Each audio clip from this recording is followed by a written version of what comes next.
San Diego and Southern California, what's going on? Hour one, Jon and Jim with you until 6 p.m. What are you looking at, Jim? Don't worry about it. Continue. All right, we have SDFC tickets to give away, and that is newly announced. We didn't think we had tickets for tomorrow night. We have tickets for tomorrow night. Even Brent was unaware. Brent didn't even know. He's looking at me like I had no idea. So we have SDFC tickets to give away. That's how new it is that the show doesn't even know. We have SDFC tickets to give away. You're going to hear a goal call every hour between now and 5:30. And we'll qualify one listener every hour, 2, 3, 4, 5 p.m. hours. We'll announce the winner coming up at 5:30. This is tomorrow night, Snapdragon Stadium, 7:30 start time, SDFC Nashville SC. And if you're going out there, there's another chance to win. Make sure to stop by the tent tomorrow, right? Yeah, so tomorrow, San Diego Sports 760, you have a tent at FanFest near the beer garden in the giant inflatable SDFC jersey. And if you go to our tent tomorrow, you will see a QR code there, and you can scan the QR code to enter to win a team signed SDFC jersey. I put it on social media today to promote it. So you can win tickets on today's show. You can go to tomorrow's match on us, find us at the FanFest tomorrow, scan the QR code, enter to win. You could win a signed SDFC team jersey tomorrow and go to the game on us. You could have all this for free. All of this for free. Be listening all show long. Again, we'll qualify listeners every hour for those SDFC tickets. It is officially trade deadline season. I mean, it is really heated up here over the last 24 hours or so. We're going to hear from Jon Heyman. We're going to hear from Jon Marosi as well. This idea, and Kevin Acee has continued to take us down this path as well, this idea that the Padres could be both buyers and sellers continues to emerge. And we've entertained that idea, and it's like becoming more and more in focus. Like they're listing on Dylan Cease. Maybe they want to add a catcher. Can they add a bat? How does moving Dylan Cease potentially impact what they're able to bring in salary-wise here over the next 7 days? But do you think that's where we're eventually heading here, that they are going to sell off a big piece in an effort to maybe bring in a bigger piece, whether it's Dylan Cease out the door or Jay Cronenworth or Robert Suarez or Luis Arraez? Do you believe, and we'll hear from Jon Marosi, that one of those players will be dealt by AJ Preller between now and July 31st? Bro, I have no idea. So, but do you believe anything? I don't believe anything. Anything could happen. Like yesterday, I was joking. Like AJ Preller's in on everybody. He's talked to everybody. He's actually legitimately in on everybody. Anything could happen. Could they buy? Absolutely. And I think they will buy no matter what. I think he is too far in this thing. Even if they lose 4 of their next 5 games, they're still in a position where they're in a potential postseason spot or just a couple games out of a postseason spot. They're not selling at the deadline. They're not. They're going to buy. I don't know how they're going to do all this. Like, what are they going to do? Like, what route are they going to go? The more and more I think about it, because we've talked to Kevin about this multiple times now in the last couple of weeks, he's mentioned to us multiple times, be prepared for something maybe that's shocking. And maybe that is going to happen with a trade of some players that have been on this team that are everyday players to bring in, other bats and pieces to try to make the roster overall better by using the players you have to do that. It could be a wild trade deadline. The one thing that I don't think is going to happen is nothing. Like, I don't think that they're just going to make one singular move for like Adolis Garcia and then like that's it. Kevin today in his newsletter, doubling down, the Padres are increasingly seen by people around the league as likely to make a big splash, though it's widely believed they are angling to do so by unloading at least one of their bigger salaries. So that's why we start there, that they're likely to make a big splash, but they might need to move a salary in order to do that. Let's hear from Jon Marosi. This starts with Dylan Cease and then gets into a bigger conversation about the state of the Padres. Jon Marosi today on MLB Network about Dylan Cease and the Padres. Yes, and that's the news, that Dylan Cease's name has come up in conversations. Buster Olney first to report that. The overarching story for the Padres is this. As one Padres-connected person told me last night, AJ is talking to everyone. And that, of course, refers to AJ Preller, their president of baseball operations. and indicates to me the Padres are open-minded to buy and sell. And that scenario could look like this. You trade this man, Dylan Cease, who admittedly his ERA is up a run higher than it was in 2024. Perhaps you trade Cease, who has an expiring contract, to replenish some of your minor league depth, and then use that new prospect depth to go out there and make a package for Sandy Alcantara. And Dennis Lin has reported on that potentially with the Athletic. So maybe you see a Sandy Alcantara trade coming in because Alcantara is not eligible for free agency until after 2026. Maybe he comes in. Stephen Kwan's a possibility, and Jon Heyman's reported on that. I think you're starting to see the thought process for AJ Preller. It's a bubble team. I think they're more buyer than seller. But if you sell Dylan Cease and bring back some prospects, you're able to strengthen your roster for the long term and look at the next week of buying as the first salvo of your offseason spending for 25-26. So again, to recap, you might see Dylan Cease going out, but you might also see a Sandy Alcantara or Stephen Kwan coming in. What's the deal with the takeaway there is why does he say Sandy Alcantara's name like that? I He's know. Like, man, like Sandy I've Alcantara. never heard someone enunciate his name like that. That's like John Miller on steroids saying Sandy Alcantara's name. Yeah, but John Miller is one of the greatest baseball announcers of all time. But he goes over. He does with some of those names. Yeah. This is even to like the nth degree. I know. That's my takeaway. What is he saying? Man, if they acquire Sandy Alcantara, John Marosi is gonna. I can't wait to hear him say his name. You mean Sandy Alcantara? Alcantara. Yeah. Sandy Alcantara. And so Marosi goes down the Kevin Acee path, which is they may trade away a player like Dylan Cease in an effort to bring in a player on the other side. That's, to me, now becoming the most likely scenario. I'm expecting that type. When I say big splash or creative, the C word that we've used, I think creative for the Padres in 2025 means that it's messier than what we were looking at like 2022 or 2024, that they're going to have to move a player in an effort to maybe improve the roster. And maybe you take a rental like Cease and you extend out with the new player through 2026. Yeah, creative doesn't mean, oh, I have all this like room to be creative here. I can take this and make it into this and take this and turn it into this. Like you said, it's I have to be creative because I can't do what I want to do. Right. And so I need to subtract from here to add to here. And most likely fans aren't particularly going to be happy with the whole entire process. Right. Up front. If this turns into they trade Dylan Cease at the deadline and then they, continue to play, or they turn into a better team in the second half and they play good baseball and they do make the postseasons and they make a run, no one's going to sit here and be like, I can't believe they traded Dylan Cease. No, everyone's going to be applauding it.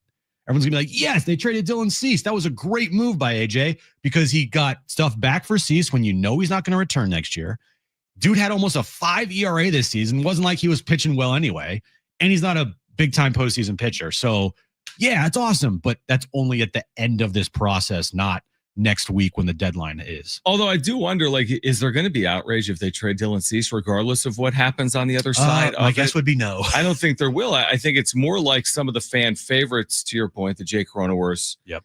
Robert Suarez, is what, leading the National League in saves right now? He is by, I think, 3 saves. Like, these players have produced. Jake Cronenworth with his OPS, I think top 3 on the team. Yep. And then you got Robert Suarez, who leads the National League in saves. Yep. Luis Ariz, whatever we think about him having a quote-unquote down year, he still has had a level of productivity. The issue with Cease is he's been a very average player at best. And you could make a very compelling argument that with an average player, he's replaceable, and freeing up salary and bringing back a package. Jon Heyman today said 6 teams at least have called on Cease. Everyone in the American League East but Baltimore, the Mets and the Cubs.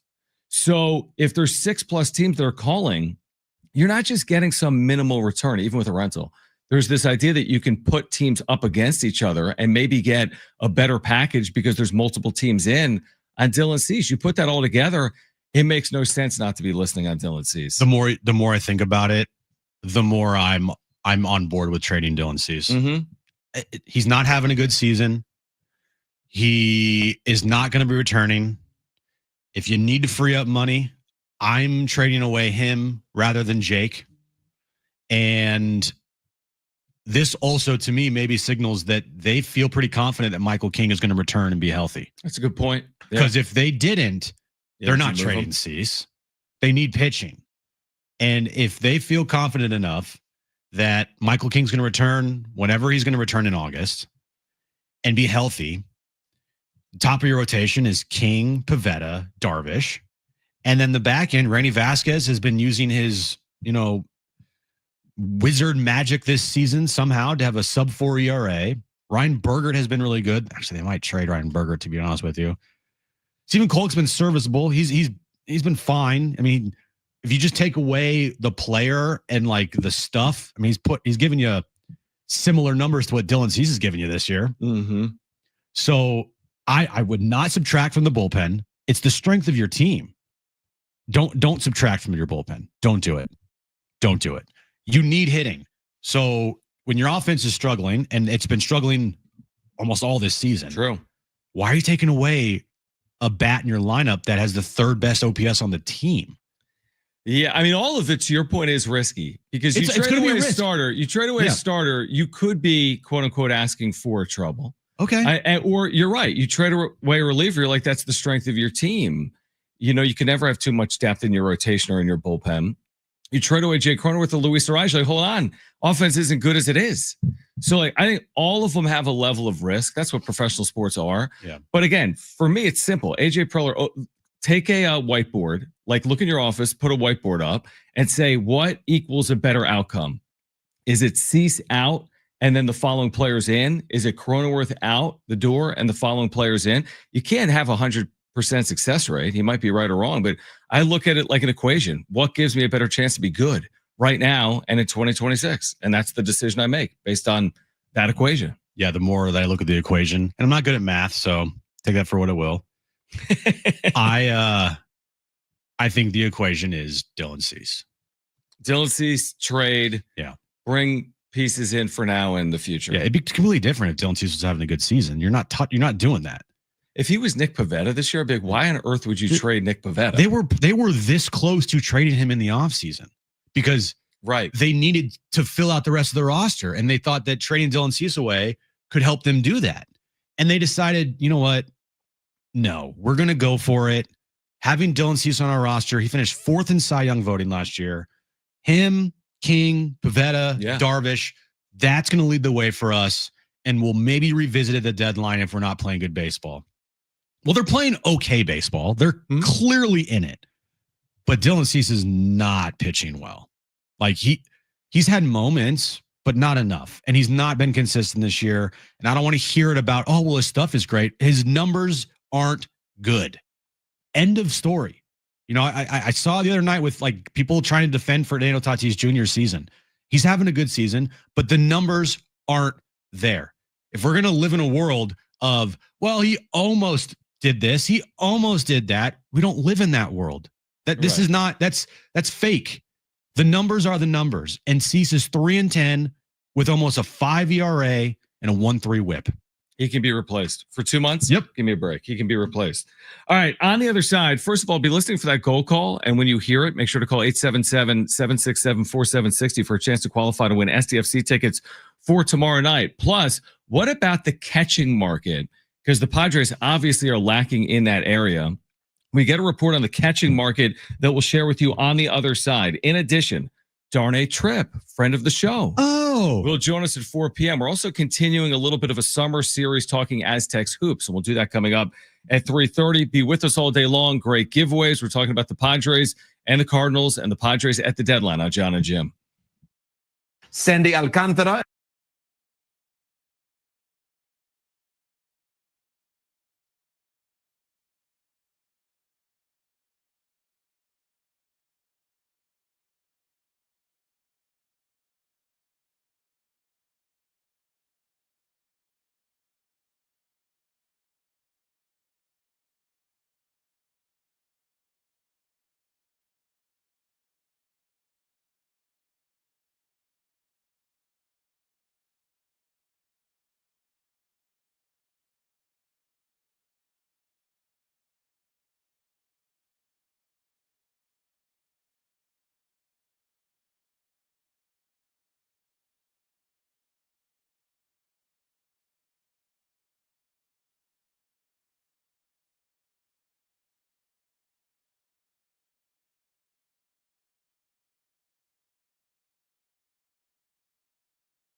All right, be listening for that goal call from Agent Garcia Marquez. When you hear it, call 877-767-4760. We'll qualify a listener every hour. We have SDFC tickets. We just found out for tomorrow night against Nashville SC. So be listening for that goal sounder. We have other great giveaways today as well.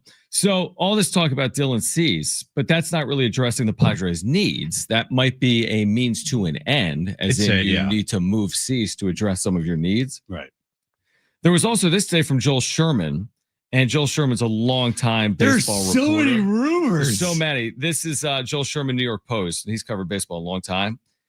And he says that multiple teams have checked in on Ben Rice, who is a Yankees first baseman / catcher. Now, he came up as a catcher, but has kind of moved off of the position. Mm-hmm. And he's a guy that he hits. Like he's a slugger, which is something they sorely miss. Now, teams checking in goes back to your point. I mean, AJ Preller's checking in on everyone. Didn't we? This is totally like off. Didn't we pull a Ben Rice card when we open up those Topps cards in studio? Yeah, I think we did. Yeah, I think Ben that's Rice 100% right. Yes, we did. We absolutely did. You're 100%. There we go. Right. So, I mean, Ben Rice, in limited major league time, has been very productive offensively. He's got a 791 OPS this year with the New York Yankees. I'm not entirely sure why he would be expendable because he's controllable for a number of years. It looks like his bat has played. Now he's a left-handed bat. We've talked about maybe an interest to bring in a right-handed bat, but beggars can't be choosers. 79 OPS, 118 OPS plus, addresses catching. Now he hasn't caught a lot this year. Perfect. But I mean, again, beggars can't be choosers, right? Can he mash? I mean, he can hit in the big leagues, which is something Luis Campusano sadly can't do. Benjamin Sue in the chat. Why would the Yanks trade Rice? That's a good question. I don't really know. He's not catching for them. So I don't know if he's expendable because he's playing a corner position as opposed to catching. He's barely caught in the big leagues. Okay.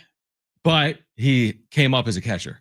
I feel like any rumor from now until the deadline, any player that has been mentioned, like, oh, teams are calling on X player, AJ Preller is one of those teams. Mm-hmm. Would you agree with that? Yeah. That's the, hey, he's checking in on everyone theory. The more I think about it, the more I feel like AJ is viewing this as we don't have any more chances type of season with the core that we have. Mm-hmm. With the core that they have, now is the time to strike. Manny and Xander, those guys, they're not going to be, well, especially Manny. Manny's not going to be this player for the next 5 straight seasons. He might be this player for the next 3 of the next 5 seasons, but eventually his numbers will start to dip. Right. Defensively, you're already kind of seen it a little bit this year. He leads the league in errors at third base, and he made some costly errors this past week, and he's just, defensively, he still can make those amazing plays, but overall his defense has dipped here. Xander, great, 27 games is awesome, but overall for a season, Xander's never going to put up big numbers ever. So it's like, now is the time to strike. Now is the time to go for it. I know that the whole go for it and all in saying is used a lot around here. But I do feel with AJ being on his final year of his contract next year, he hasn't signed an extension yet. You have King on this roster. You have Manny in his prime. You have pieces here that aren't going to be here as soon as next year. So you know what? And I don't know if I'm going to be here after next season either. And I don't know how next season's going to go. And right now with this season, in the moment, the Padres are in it. So why should I not just say F it and try everything possible and go all in? Because I don't know if he really has the ability to do that. The F it, let's go all in. Well, F it means, hey, we're trading Cease and we're doing this and we're Yeah, maybe. I mean, it'll be interesting to see, are there guardrails on AJ Preller? Nobody has any idea if there are or not heading into the trade deadline. Maybe we'll have a better indication based on what he's able to do or what he doesn't do. And at the end of the day, it's not like, are they a Ben Rice away from being a competent offense? Probably not. Are they an Adolis Garcia away from being a competent offense? Probably not. Like at the end of the day, you're going to take an offense that has been below average and at best make it an average offense. That's the only possible scenario for AJ Preller. He's not going to take the 23rd best offense and make it the 9th best offense. There's no way he could possibly do that. Only way that happens is Tatis decides to look like Tatis. Merrill decides to look like Merrill. Right. Arise decides to look like Arise. Ben Rice doesn't make it the 9th best offense. No. Adolis Garcia doesn't make it the 9th best offense, but you do have to try, which I guess my point is you don't even have to go all in. There is no all in to improve your offense. You go all in, what happens? You have an average offense. So you can't even take that big of a swing.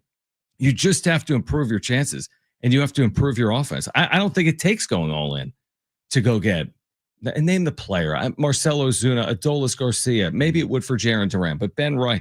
All these players. It's not like you're giving up your whole farm to acquire these pieces. Yeah, I think whatever moves AJ makes, we have to all take a step back and realize it's still up to the players on this team to get the job done.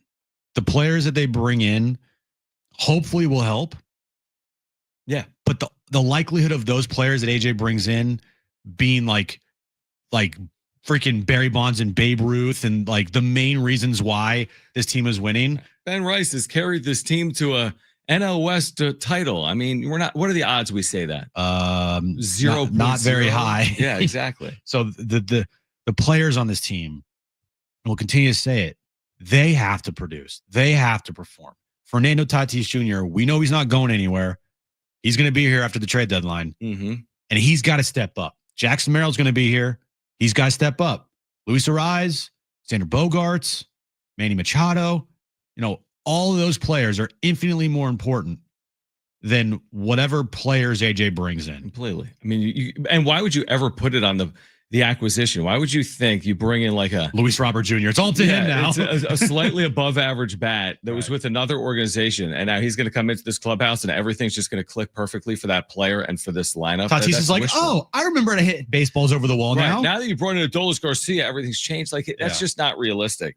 All right, on the other side, talking about going all in, are the Padres a true contender? We have the latest in terms of baseball odds to get to the postseason and win a World Series, plus why a good result this weekend against the Cardinals might be a split. We're here until 6. It's Jon and Jim. Stay with us.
This update's brought to you by Rapid Radios. We'll start with the Padres. They start a 4-game series in St. Louis today, 4:45 first pitch. Yu Darvish on the mound for the Padres. NFL news of the day. Jets season was almost over after their first day of camp as quarterback Justin Fields was carted off the field. But after practice, it was being described as a foot injury. He is currently day-to-day for the Jets. Rapid Radios are instant push-to-talk walkie-talkies offering national LTE coverage and no subscription ever. Perfect for instant contact with an aging parent. For a limited time, go to rapidradios.com and you'll get an extra 60% off. And for UPS shipping, add code radio, get an extra 5% off. Isn't that an oxymoron? The Jets season was almost over. It is the over. Jets season always almost over. Jon and Jim, San Diego Sports 760. Darnay Tripp, who's making his media tour. Does he have a book coming out or something? Darnay Tripp will join us coming up at 4. He's been everywhere. He will be with us at 4 p.m. It's like we made Darnay Tripp. Oh, Darnay, did you hear that? Probably not, because you're not listening. We're doing our San Diego State basketball summer series as well. Aztec men's basketball assistant JD Luster will join us coming up at 3:30. I think it is a fair question. This cliche contender pretender conversation, which plays out at the deadline because teams are buying or selling. So teams that sell don't fancy themselves to be, in the World Series hunt, and teams that are buying theoretically think that they are contenders. But MLB puts out a tweet today. They partner with BetMGM, and BetMGM, which is very ironic. Yeah, it kind of is. Baseball partners with BetMGM Grand. Well, it's a new world, huh? But the 10 teams with the shortest odds to win the World Series, they put on this graphic, and we're spending all this time about the Padres. They're definitely buyers. They're definitely buyers, right? Even if they're selling, they're buying. Well, the Padres are nowhere to be found. They don't have the shortest odds. They don't have the 5th shortest odds. They don't have the 8th short. They're not in the top 10. They list every team that's 25-1 or better. 25-1 or better to win the World Series. I'm talking about teams like the Mariners and the Blue Jays on this. The Padres are not included on the list. They're not one of the 10 teams with the shortest odds to win the World Series. So knowing that, BetMGM is not in the business of being subjective, right? They're not saying, oh, well, we don't like the Padres, that's why we didn't put them up there. No, these are the 10 teams with the shortest odds to win the World Series. Knowing the Padres have a longer than 25-1 chance of winning the World Series, you're so annoying. I'm kidding. Does that change? Like, are we so certain that AJ Preller is Mr. All-In when you take the step back and you're like, they're not even one of the 10 teams that are 25-1 or better to win a World Series? Like, they're a long shot per Vegas. Does that change anything? They're 30-1. They're 40-1. Well, when we were in Vegas, the odds for them to just make the postseason, I think, was like minus 145. What was it? No, to make the postseason. To win the division, it wasn't anything that close. But to make the postseason, Vegas was pretty high on them just to make it. True. Well, this only includes 10 teams, and 12 will make the playoffs. So you're right. There's other teams that will make the playoffs even if these 10 teams make it. So you're right on that. And this, we've said this so many times in the postseason. I mean, a ball goes through someone's legs and you win a series. Yeah. Like, it's not like this is the end all be all. But, like, do you have to be realistic if you're a Padres fan or if you're the organization? Even the Preller sound we played, Jim, like 3 weeks ago when he was with MLB Network Radio, it's like, well, we'll see how the team plays. We'll see the position that we're in. And based on the position we're in will then determine what we do. I don't think AJ is sitting in his office getting a text from Stein as like, oh, crap, we're not one of the 10 teams. Wait, a text from who? Josh Stein. Oh, it's Stein. Yeah. Yeah. Okay. And he sees the tweet. Oh, he's like, oh, you know what? We're the 11th best odds. We don't have the top 10 best odds to win the World Series. You know what? Screw it. I'm not doing anything. But I'm saying, are we looking at it through like rose-colored glasses? Like, because we cover it every single day? Like, oh, they got to go all in. They got to go win a World Series. Well, I mean, how realistic is it no matter what you do?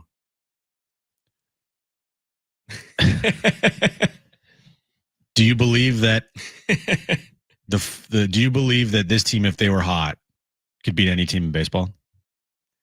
I mean, I believe that any team, if hot, could beat any team in a 3, 5, or 7 game series. But this team in particular, with the bullpen they have, with if this is all dependent on Michael King returning healthy. Okay. By the way, Mm-hmm. Michael King and Nick Pivetta at the front of your rotation, along with you, Darvish. I'm not adding Dylan Cease in there, if you noticed. Right. Manny Machado, Fernando, with him, how he performs in the postseason. Merrill, Arise. Don't you think that team, if given, if they got the right breaks, if they got a little lucky, they have the talent, right? Yes, but just hear me out. But don't you believe that the Dodgers? Yes, John. Don't you believe that the Yankees? Yes. Don't you believe that the Astros? Yes. Don't you believe that the Cubs? Yeah. But the Padres are put in that mix. Yeah. Now my confidence level isn't like super high on them. Right. They're 30-1. But do they have the teams you just named me though? Mm-hmm. Do any of those teams have a better bullpen than the Padres? That's a little bit of our baseball savant conversation, though. Same thing last year, but the bullpen didn't save them. You're right. It's like at the end, you're right. They do have talent, and you are right. Their bullpen is really good, but we can't deny ourselves of the fact that their offense has been anemic, and that they've been anemic against average pitching. What's going to happen in a playoff series when every run is a premium? Well, they play those games every day right now. Every run is a premium. Yep. And every game is seemingly a close game with them. And they've won a lot of them. They have. Although the last 2 days they didn't. Yeah, that's against right. the Marlins, they lost 2 one-run games. Yeah, I get it. But no, I could go both ways on it. I could go both ways too. I could go both ways on it. I just don't think it's No, I'm not saying they're not going to win the World Series because BetMGM says they're 30-1. Like, so what's the point? No, you're right. Who cares? What's the point? You're right. But even you're right. You don't like the Fangraphs. I don't disagree with you. I mean, I'm with you. Fangraphs have them at 47% make the postseason. Is that what it is? 47% to make the postseason. I was going to say World Series. Like, what are the chances that they get to or win a World Series? Like, he's got them, like you said, 47% in, 1.6% chance of winning the World Series. That's about 55 to 1. I look at the postseason chances over the World Series chances. Right. Because the goal is to get in. Just get in, and anything can happen. And with the bullpen that they have, if they just scratch and claw a couple runs across the board and have a lead after 5 innings, more often than not, you're going to feel really confident deploying the 4 horsemen. I do agree with that. So, I'm not saying they got to go into a postseason and put up 5-6 runs a game in the postseason and to win games. Maybe all they have to do is put up 2 or 3. Yeah. And they can win. And they can put up 2 or 3. 5 and 6, that's where it's tough. Put it on a billboard. Yeah. Put it on downtown. We could put up 2 runs with this bullpen. Yeah. We could put up 2 or 3 runs. Feel good about ourselves. All right, let's go to the phones. If you want to weigh in, 877-767-4760. Eric, you're on with Jon and Jim. Awesome, guys. Hey, thanks once again. Yeah, listening in on the odds of the World Series and the playoffs. I think I just heard 45%. At this point, it's going to be rough. But like somebody just mentioned, just getting in. But here's the twist, though. If the Padres end up finding themselves in the postseason, we're going to need to host this first round of the playoffs, because on the road versus playoff teams, if you will, we've only won 1 series the whole season, and that was in Milwaukee. So if the Padres do get in, we're going to need to host this first round somehow, some way. Eric, thanks for the call. I mean, it's an interesting point. The only way to host is to either win the division or be the first wild card, which means they would have real work to do to get in that positioning. Not impossible. Well, good news is they still have 2 months of baseball left to turn that around. If the postseason started today, I would agree with you, Eric. On the road against a good baseball team, that'd be tough. Mm-hmm. But they got 2 months, and a lot can happen in 2 months, and they could turn that around, and they can start playing better against good teams over 500. So the postseason does not start tomorrow. Having all these definitive statements on, well, this and that, it's still got a long ways to go. 60 games, right? 60 games. 60 games. And a lot can happen. I do there's some definitives that I feel confident in, like Dylan Cease. I just wouldn't trust him in a postseason series. Mm-hmm. I just wouldn't. So trading him now would probably be the best bet. And you're not sitting there at the end of the year if they happen to miss the postseason and be like, dang it, we didn't trade Dylan Cease. Right. We got nothing for him. Which we said 2 years ago. Yeah. About Blake Snell. Exactly. By the way, if the season did end today, and like Jim said, it actually won't end today in all likelihood, the Padres would be at Citi Field against the New York Mets. Unless a meteor came down and killed us all. Well, yeah, but then they wouldn't be at Citi Field taking on the New York Mets to start the postseason. Was that a little too dark? We've seen that story before. It's not like it's impossible to envision the Padres winning a best-of-3 series. Last time they were on the road in the division, or not division round, the wild card round, they did that in 3 games against the Mets. Absolutely. All right, on the other side, again, be listening for that goal call. There it is. Call right now if you want to qualify to win SDFC tickets. The number to call? 877-767-4760. That's exactly right. All right. Why it would be a good result to earn a split in St. Louis this weekend for the Padres. We'll share that with you on the other side. This is Jon and Jim, San Diego Sports 760 live on the iHeartRadio app.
A developing story that Brent will not like. And Travis Kelce, for the first time, has posted photos of Taylor Swift on Instagram. So now are they official now? This is like a hard launch for Travis and Taylor. But guess what? When you do something like that on Instagram, it turns out that's popular. You think? And in 15 minutes, he has over 270,000 likes. I say he only has 6 million followers, but think about that. Like everyone in 15 minutes has either commented or liked or shared Travis Kelce in 13 photos, some of which include Taylor Swift in the photos. What does yours say? Without refreshing? It says 271K. I just refreshed. It says 286K. Yeah, so that's going to break 12,000. Instagram.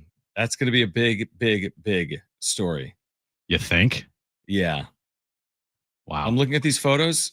I like if I posted this exact same with Kristen set of photos. Yeah, I was going to say 40 likes. Yeah, we're getting like 58. It's going to take like a day. We're getting 58, 59. Yeah, you feel good about it. 3 comments. You're feeling decent about it, you know? Like the mom's checking it. Oh, cute. Yeah. They post pics. It's doing better.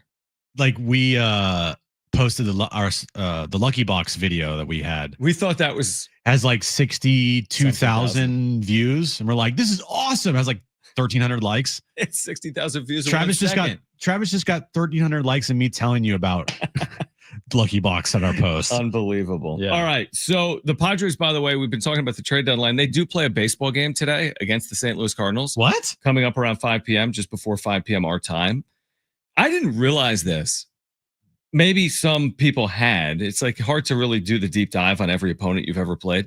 Did you realize the Padres all time against St. Louis have one of the worst records ever against any opponent? You sent me that this morning, and I did not realize this. The Padres all time in St. Louis have the second worst winning percentage of any National League team against any National League team. They're 87 and 172 all time in St. Louis. Not that it's overly relevant. I mean, it's this team against this Cardinals team. The only team with a better home record in the National League against another NL team is the Giants against the Rockies historically. And it's by decimals. So my point is, you know, Cardinals struggling, but you're in St. Louis. Yeah, you got Shildt, right, who spent a lot of his career in that organization, managed the Cardinals as well. I mean, I feel like a split maybe is a good result.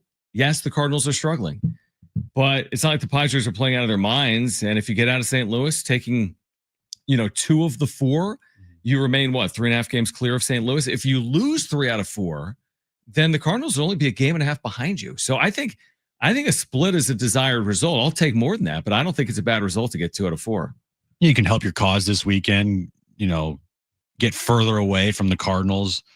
But even if the Padres say they swept the Cardinals this weekend, I don't think that buries St. Louis. I think that buries St. Louis. Really? Don't you? 7.5 out. Yeah. That's a lot of games. You're right. It's a lot. But the odds of the Padres sweeping the Cardinals are very low. Yep. Even taking 3 of 4, it would hurt the Cardinals. But dude, just like look at last year at this time. There's so many things that could happen and twists and turns, and the Padres could have a bad August, and then the series that they play against the Cardinals this weekend, if they play well, it won't even matter. Yeah, you're right. That's a good point. So going forward, this series, playing well against the Cardinals definitely will help your cause and push the Cardinals further and further back of you. But you still have to keep up your end of the bargain here and continue to play good baseball through August to make this series, this one, if you play well against the Cardinals, count. You can't play well against the Cardinals here and then fall on your face in August, because then the series doesn't matter. Doesn't it feel to you like after the way they lost the last 2 games, again, the same story, not a lot of offense, 1-run losses. You lost to a team that was under 500, which is something you haven't done by and large this year. Like this, to me, tonight, Sonny Gray, Yu Darvish is, it's very important. You lose tonight, it's a 3rd consecutive loss. I mean, a battle of veterans, man. You got vets out there. Sonny Gray's been pitching in the big leagues for forever. Yu Darvish, you could say the same thing about. And yeah, I don't know. It's just every game is so impactful this time of year. Every single game this time of year just feels like the end of the world. Like you win tonight, you're like, oh, Padres are well positioned. We're going to do a wrap-up show tonight, Jim. If they lose tonight, what are people going to be saying about the Padres? Seriously.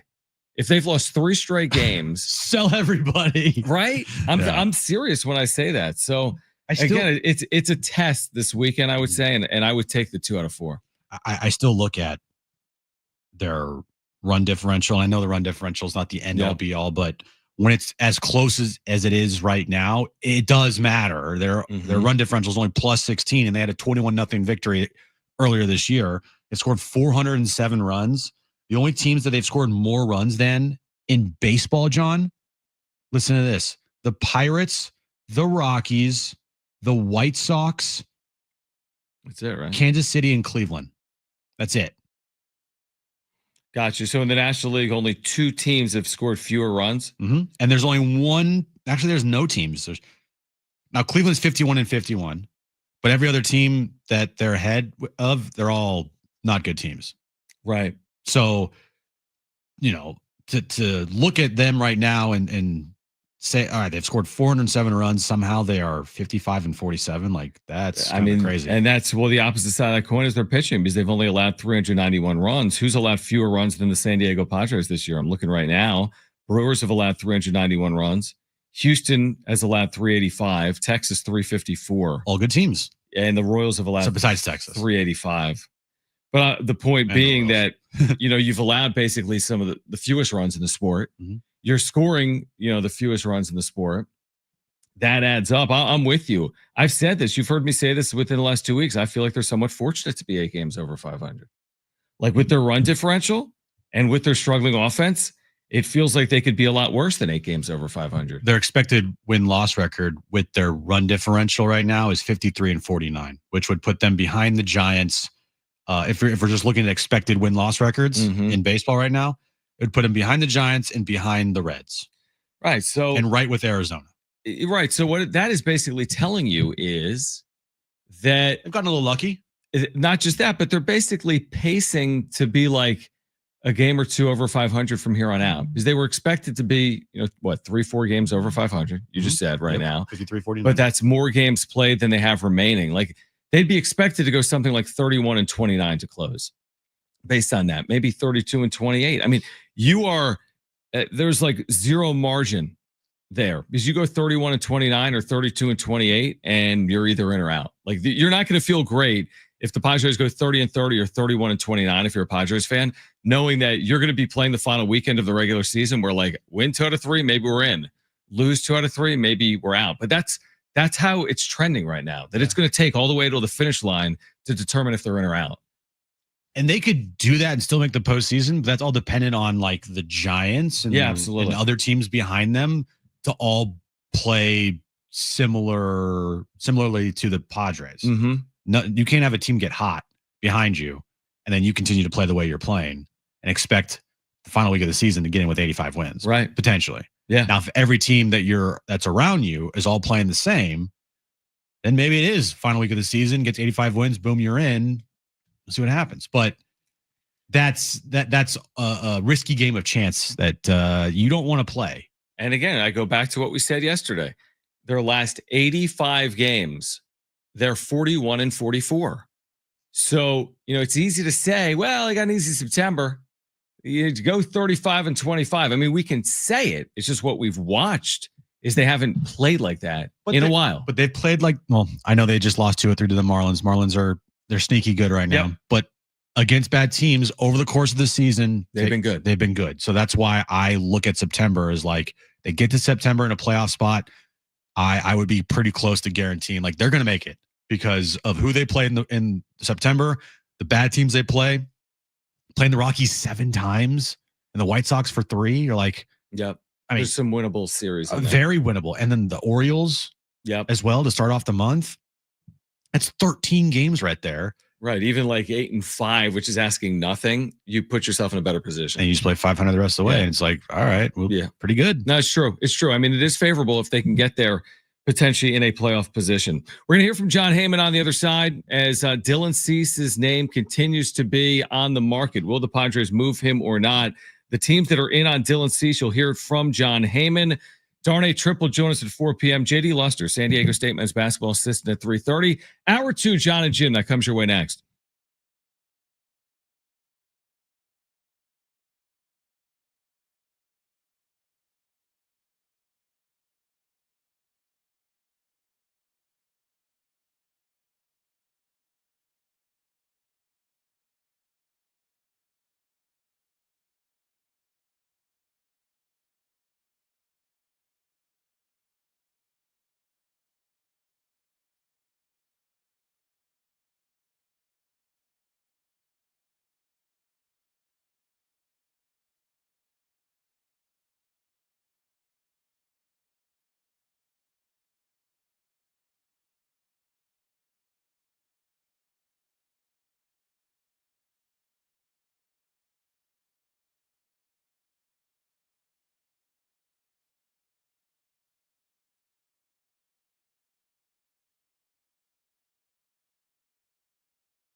All right, this update is brought to you by eBay. Padres Cardinals start a 4-game series later this afternoon, 4:45.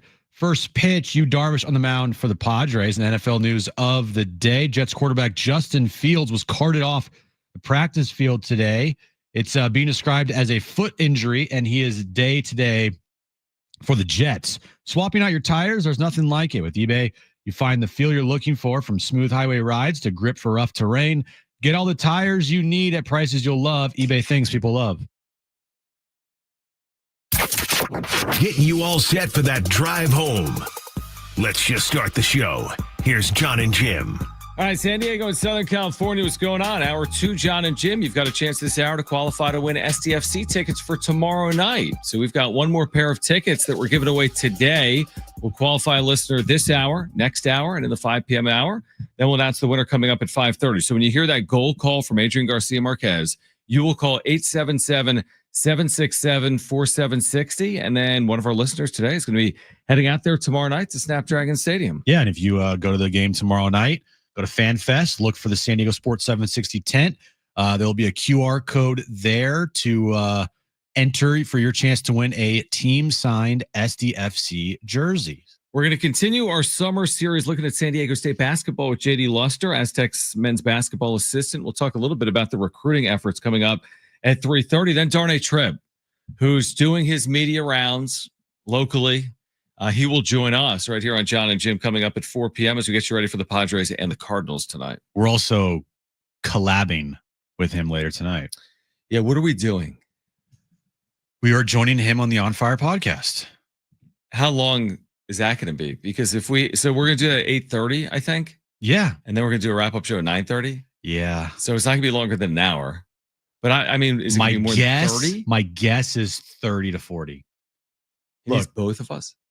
I was telling this to Jim, Brent. I'm like, this relationship, like, I don't like when he asks us to do something. I'm like, the way this should work is you just come on the show every 2 weeks for eternity. But then he's like, oh, well, I'll go on the show if you do this for me. I'm like, oh, we have to do something for you. We really should probably like buy him a drink or something one of these days. Why? We're going on the On Fire podcast. He should buy us a home. I mean, right? Should buy us a home. Buy him a drink. Pay what? Us to go on your podcast. Well, that's what I asked. I asked when he texted us yesterday. I'm like, what is the compensation expected for appearing on the On Fire podcast? I had to move my schedule around. I was going to clean my shoes later tonight. But luckily for luckily for Darnay, I pushed that off until tomorrow night so we can join him tonight. All right, which means you can join us for like 2 hours tonight. On Fire with Darnay at 8:30, wrap-up show at 9:30. Padres better win. 6.5 hours of Jon and Jim today, if you think about it. Why 6.5? 4 plus 1 plus 1? 4 plus 1 plus 1.5 is 6.5. We're going 1.5 tonight on the wrap-up show? You're right. I hope not. Maybe 110. Or like maybe let's do 55. No, maybe 105. All right, let's hear from Jon Heyman, because Jon Heyman has been on the reporting on Dylan Cease. He's now naming names in terms of teams that are calling on Padres starter Dylan Cease. All right, let's get some teams on Dylan Cease. All right, let's name teams. I've got at least 6 teams that have shown some interest in Cease, and they are the 4 AL East teams, not counting the Orioles. The other 4, Rays, Red Sox, Blue Jays, and Yankees, plus the Cubs and the Mets. So 6. Wow, that's just 6. 6. Imagine a world where he's traded to the New York Mets and the playoff positioning remains identical, and you face Dylan Cease in the wild card round of the 2025 postseason. That's why I am shipping him to the American League. That's why maybe I'm keeping him in the National League. Good point. It's like 40 chess stuff. Like, oh, we know that Dylan Cease is not. Are you worried about facing Dylan Cease in the wild card round? Could you imagine, dude? He'll shove, obviously. Yeah, he'll go 7 shutouts with 12 strikeouts, no walks, 2 hits. But I mean, it doesn't sound like the worst possibility. Like, oh, we're facing Dylan Cease in the postseason. He had a 5 ERA this year. Doesn't sound horrific. No, but there is that one-off chance. Oh, there's a very good chance, and you know it would happen, especially against the Padres. 100%. Like that storyline. It writes itself. Oh, Padres trade Dylan Cease to the New York Mets 2 months later. Like SpongeBob, 2 months later. Yeah, I know what you're talking about. Dylan Cease is on the mound and he just shoves. Cease Musgrove, game 3. And right? Yeah, of course. Because Musgrove worked his way back. He's gonna throw 9 pitches. He hasn't pitched a single time all year long. His first outing of the season will be in the Citi Field game 3. Game 3. Because he's got good numbers there. Showalter's going to come out and ask for him to be checked, even though he's not managing. Right. Showalter will be in the stands, and then he'll come out there. The stories write themselves. Yes, they do. So 6 teams, at least 6 teams have checked in on Dylan Cease. At least 6 teams. I would think that most of those 6 teams, if not all of them, were teams that were inquiring about Dylan Cease in the offseason as well. That's interesting. Yeah. Because the groundwork, and I said this, the groundwork has already been laid for maybe some of the teams that are in on Dylan Cease. Mm-hmm. They were shopping him in the offseason. Yep. So they've had discussions about Dylan Cease dating back all the way to January, February, before they signed Nick Pivetta, and before they missed out on Roki Sasaki. Right. I do think if they landed Roki, Dylan would have got traded. Yeah, and then we'd be watching Roki on the bench, you know? Well, John, he wouldn't be. He'd be fine if he was. He'd be fine. He wouldn't be put in an organization that ruins pitchers' arms like the Dodgers. I think here's what makes Cease so coveted by other teams, even with his disappointing year. He makes no money, and you're also not buying high on a rental. So the combination of him only making $14 million in total this year, which means that the deadline he's owed between 4 and 5. Plus, yes, I don't know if there's gonna be a bidding war, even if there's 5 or 6 teams in on him. At the end of the day, he's a rental, and his year hasn't been that good. So I think he's going to be coveted because he doesn't make a lot. You're not going to give up a ton, and the upside's significant because the upside on Dylan Cease is one of the better pitchers in the National League or in baseball. His last 7 starts, John, he's 1-5 with a 5.21 ERA and 38 innings pitched. He's given up 37 hits, 22 earned runs. He has a whip of 1.32. Well, but teams aren't scared off, apparently, if they're checking in. I think teams look at the stuff and all the advanced stuff with Dylan Cease and go, like I said the other day, they're that girl that looks at that kid, the guy over there in the corner, and they're like, I can fix him. A lot of red flags with that guy, but you know what? I can fix him. I'm going to overlook these red flags. I'm going to overlook that he has almost a 5 ERA. I'm going to overlook that his whip's over 1.3. I'm going to overlook the fact that he has awful postseason numbers in his career. He throws 100. He strikes everyone out. Right. Like there's a lot to like. You're right. The boy has a pretty smile and nice blue eyes. I can fix him. I'm sure you can. But yeah, I mean, okay. The truth is, it's a lot like what we're talking about with Luis Roberts Jr. or what we're talking about with Charlie Morton, for example, coming here, or name the player. All the names, whether it's players on the way potentially out or players that are coming in, all of them have flaws. All of them. It's so funny.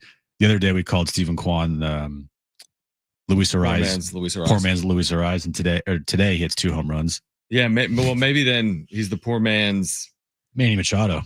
Potentially. But I mean, all these players, like, they want a right-handed bat. So now we're talking about lefties. They want a player with power. Now they're looking at Stephen Kwan.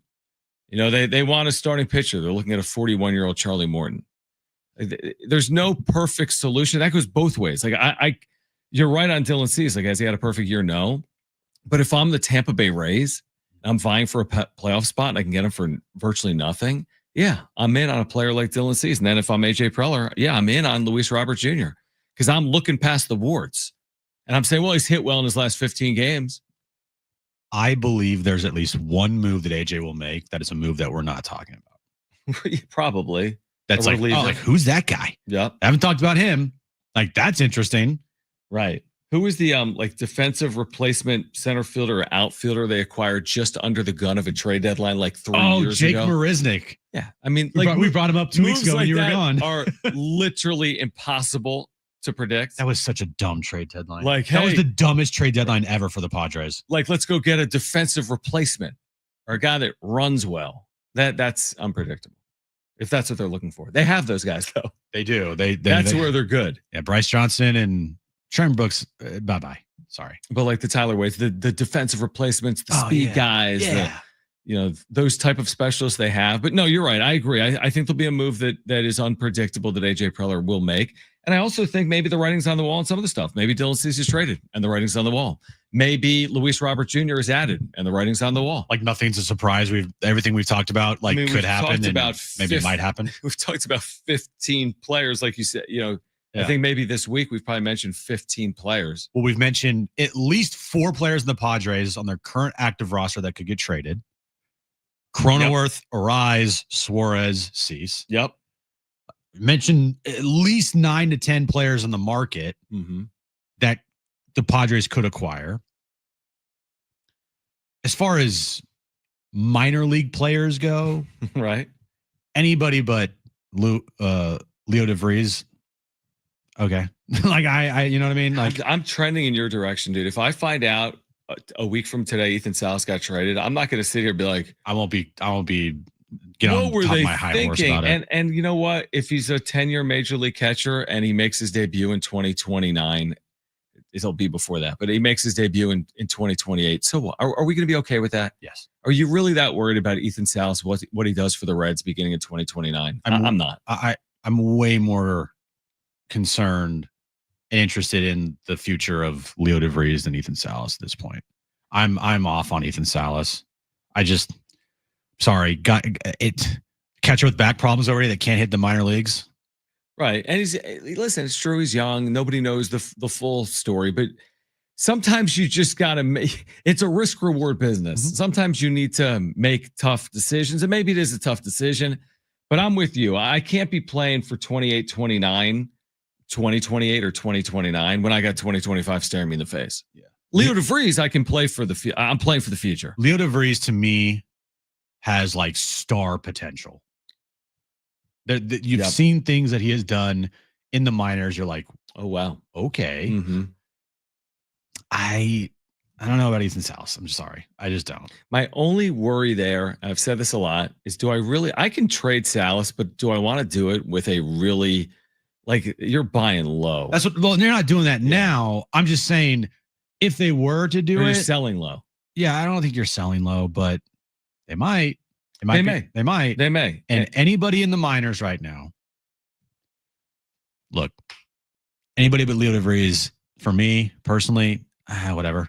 Yeah, I agree. I'm not going to sit here and clutch my prospect pearls over who they trade in the minor leagues. We've done that way too much here. And, a couple have turned out to be potential superstars and all-stars and have not been good moves by AJ because those players that he's traded away have turned into really good players. Sure. But at the end of the day, it's all a crapshoot. And to, sit here and prospect hug and be like, oh, they can't trade away Cash Mayfield. Who the hell knows if he's going to be a good pitcher or not? Yeah, it's like, what do you mean you can't trade away a player in your system? Well, of course you can if it helps you get somewhere now. What do you mean you can't? And the argument that we always use. What do you mean you can't? The argument we always use is if I told you right now, hey, you have to trade Leo DeVries, but you're guaranteed to win a World Series this year. You're signing on the dotted line every single day of the week. I mean, any guarantee to win a World Series when you've never done it in a 60-year franchise history is a guarantee worth signing up for. So that's why why trading away prospects, to me, I'm not going to get too up in arms about it because it is what it is. And because I'd rather see this team right now in the postseason than to envision this team in 2028 with Ethan Salas behind home plate. Yeah, I'm worried about now and not a time when AJ might not even be here, by the way. 100%. We have Mike Shildt's pregame comments with the media. Homecoming for Shildt back in St. Louis. Padres and Cardinals will get underway in about 90 minutes or so. Then JD Luster, we're continuing a Aztec basketball summer series with Aztec assistant JD Luster at 3:30. Darnay Trip, NBC 7 on the pods. Coming up at 4 p.m. This is Jon and Jim, San Diego Sports 760, live on the iHeartRadio app.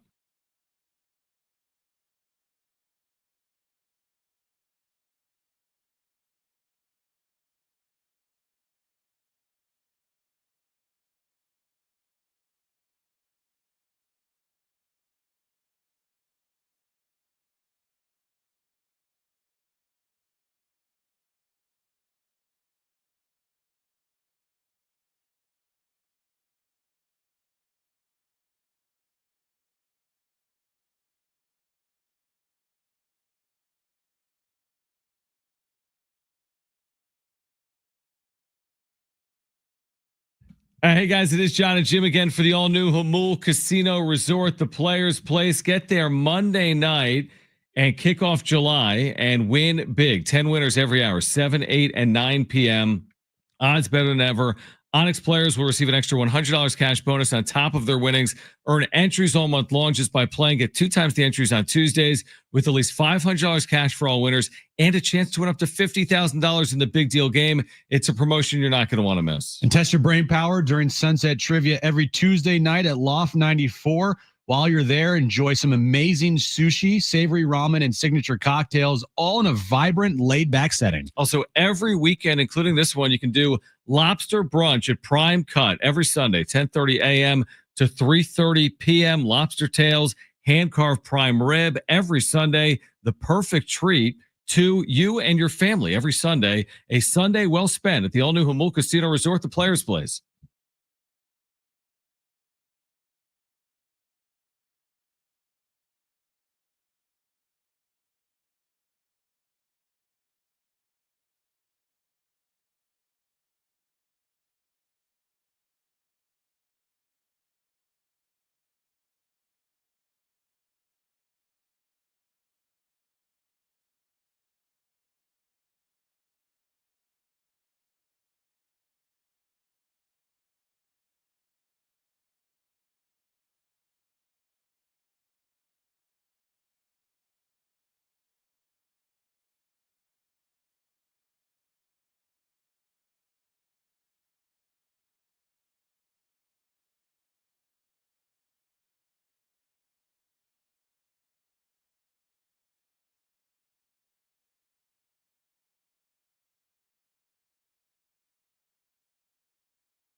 All right, JD Luster, Aztec men's basketball assistant at 3:30. Darnay Tripp at 4. Let's get right to it. Mike Shildt has spoken with the media in St. Louis. Of course, he spent a long time in that system, managed the Cardinals as well, and the conversation starts with him being asked about returning to the gateway to the West. It'll always be the case, yeah. Fond memories, 18 years, 2-decade history of really good Cardinal baseball that I was a very small sliver of being a part of, and very blessed to have that happen. And always good to get back. Would be prudent for me to also, pass condolences along about Walt Jocketty, general manager was here when I first started the organization and treated me like gold. And, as good a general manager he was, which is outstanding, he's even better human. So, a little late, but condolences while we're here to Walt and his family. You, Darvish, going free today. How impressive has it been to you and to you, Darvish himself, about the progress that he's making? Yeah, well, not to speak for you, but we both are encouraged. This will be his 4th start coming back, and we all feel, including you himself, that he's making good progress. And able to get back into the rhythm of pitching again. You know, he didn't have a spring training and did have a little bit. And he's a veteran guy, but a little bit of a rehab, and now he's ready to go tonight. Mike, for last month, one of your hottest hitters, the hottest hitter has been Xander Bogaerts. He's really done a great job of turning things around here. And he's hitting fastballs, he's hitting off-speed pitches. It really looks like he's commanding everything that's in the zone right now. He really is. He's ready to hit. You know, he's ready to hit. He's driving the baseball to all parts of the field, and he's taking his walks. He's just really done a nice job in every facet. He's played great baseball for us, you know, really for the last almost 2 months now. Defensively been fantastic. Base running been great. And to your point, he swung the bat really, really well.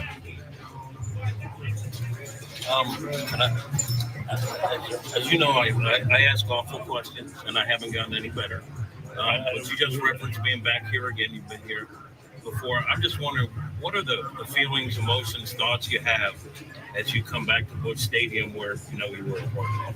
Yeah, you know, there's a lot of them. And, you know, first and foremost, it's not about me. It's about, you know, the Padres and our team. And, you know, but I am human. And I did the scans question have a, you know, a wonderful 18 years. Not all of them were spent in the big leagues. You know, some of my best years were spent in player development here, and help develop some of the future Cardinals that ended up winning and, you know, World Series championships. And so being a part of that was really, really special. And I'm very grateful for the opportunities I was afforded. You know, it was my first opportunity to get to professional baseball, and never thought I'd have an even chance to go manage here. And so very, very blessed in that regard. And, you know, listen, there's some scar tissue about how things ended, but, you know, that's life. And I'm in a really good spot here. And you know, things happen for a reason. And I do believe that. And I know I'm in a good spot where I'm at now. Understanding that you're about the Padres and the team, I get that.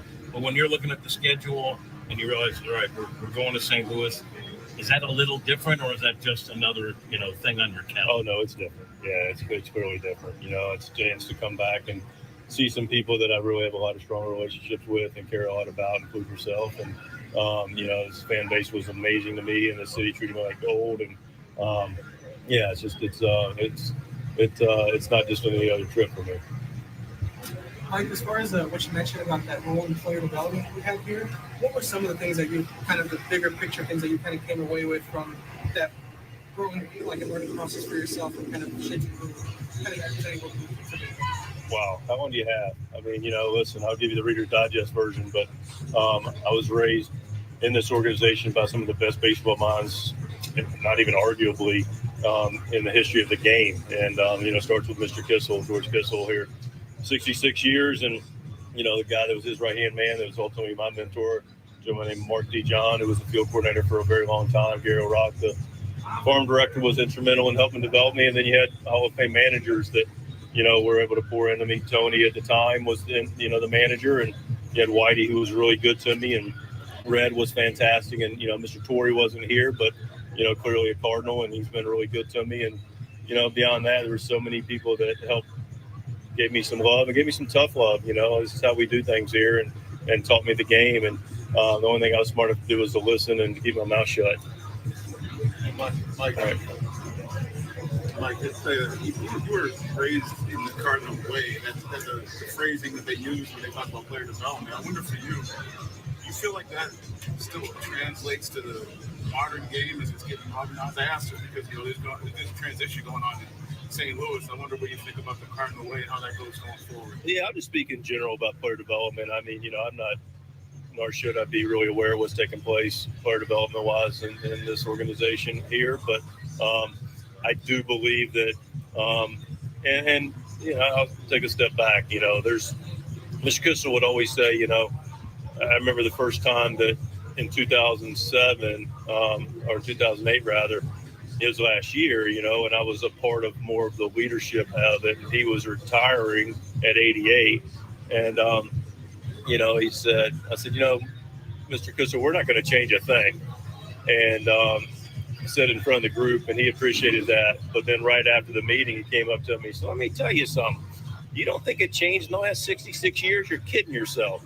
So it was all about, you know, being able to stay relevant and adapt. And I think that's the sweet spot of all the things that are at the tools and the fingertips in player development now that are very, very healthy. But I do think with a lot of confidence. There's also a blend of competition to what that looks like.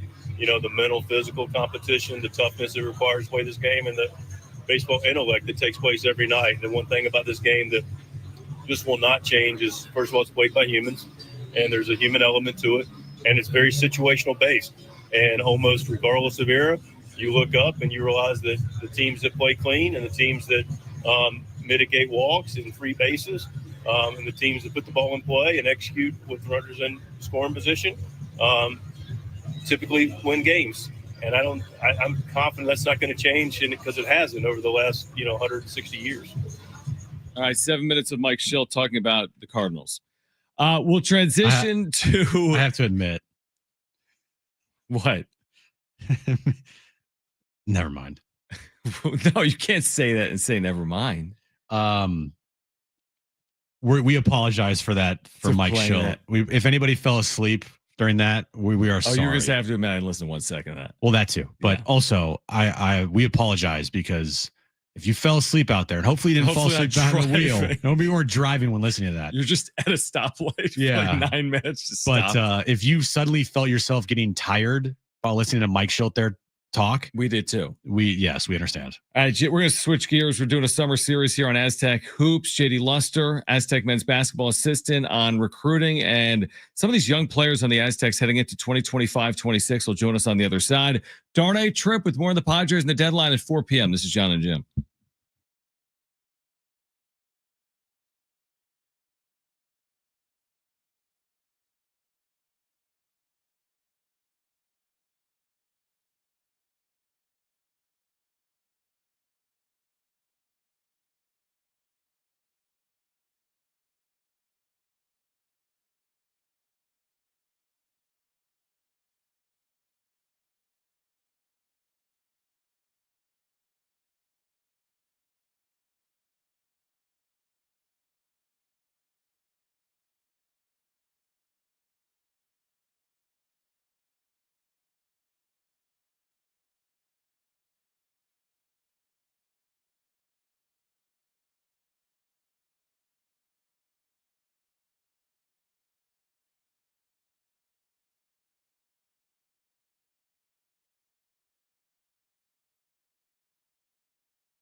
All right, this update is brought to you by Lexus El Cajon. Bring luxury home. Padres and Cardinals start a 4-game series in St. Louis.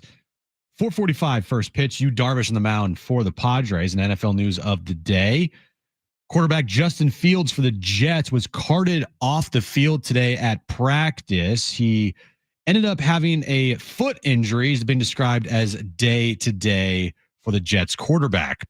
Experience true luxury from Lexus El Cajon, where you'll get a great deal during the Golden Opportunity Sales event on any Lexus in stock. See why they're ranked #1 for customer service. Visit LexusElCajon.com. Bring luxury home from Lexus El Cajon. All right, we're going to get back to the Padres coming up at 4 p.m. Darnay Tripp, NBC7 will join the show on the trade deadline. But we're doing a summer series right now on AZTECS men's basketball with all the excitement for the upcoming year. They're back in the floor practicing here in July. And it's our pleasure to have JD Luster, San Diego State men's basketball assistant, with us right now on Jon and Jim. And JD, we appreciate you taking time for us. I think I just asked you in passing a couple of days ago at the Jam Center just about like recruiting in general right now. You guys have been on the road a lot over the last month. How has college basketball recruiting changed, or has it changed in this new era with NIL, with House? How is that impacting San Diego State and your recruiting efforts? And thanks for hopping on. First of all, I just want to say thank you guys for having me. It's always a pleasure. Really appreciate what you guys do for our program on a day-to-day basis. So can't thank you guys enough. Appreciate it. As far as recruiting, I think the landscape has changed tremendously from 5 years ago, even 2 years ago, with NIL, with the House and everything that we're in now. As far as the new space that we're in, I think the individuals who suffer the most in this new landscape is high school kids.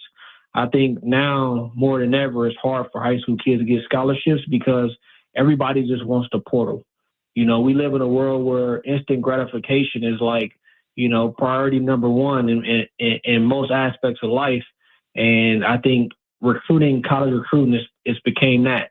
You know, with the high school kids, it may take time for high school kids to develop, but if I go in the portal, it's like instant gratification. The kid don't have to sit out. I already know what he's done. He's already done at this level, and I can get rewarded right away. So I think because of that, high school athletes, it's harder than it's ever been for them to get a scholarship. And then also, I think on this side of it, college coaches, they don't recruit far ahead anymore. So right now, we're just focused on the 26 class. We're not focused on the 27 class or the 28 class. Where back in the days, you would recruit maybe 2 classes early or 3 classes early in some incidents. But now you don't know what your roster will look like from year to year, so you can't recruit 2 classes ahead. Take us through the recruitment of Tay Simmons and why he's such a good fit for your program. Tay Simmons, I always tell people, like, you know what an Aztec look like. Anybody who's followed San Diego State program, you go watch a high school game and say, you know what, that kid is fit at San Diego State. And San Diego State athletes, men's basketball, they're tough-nosed kids.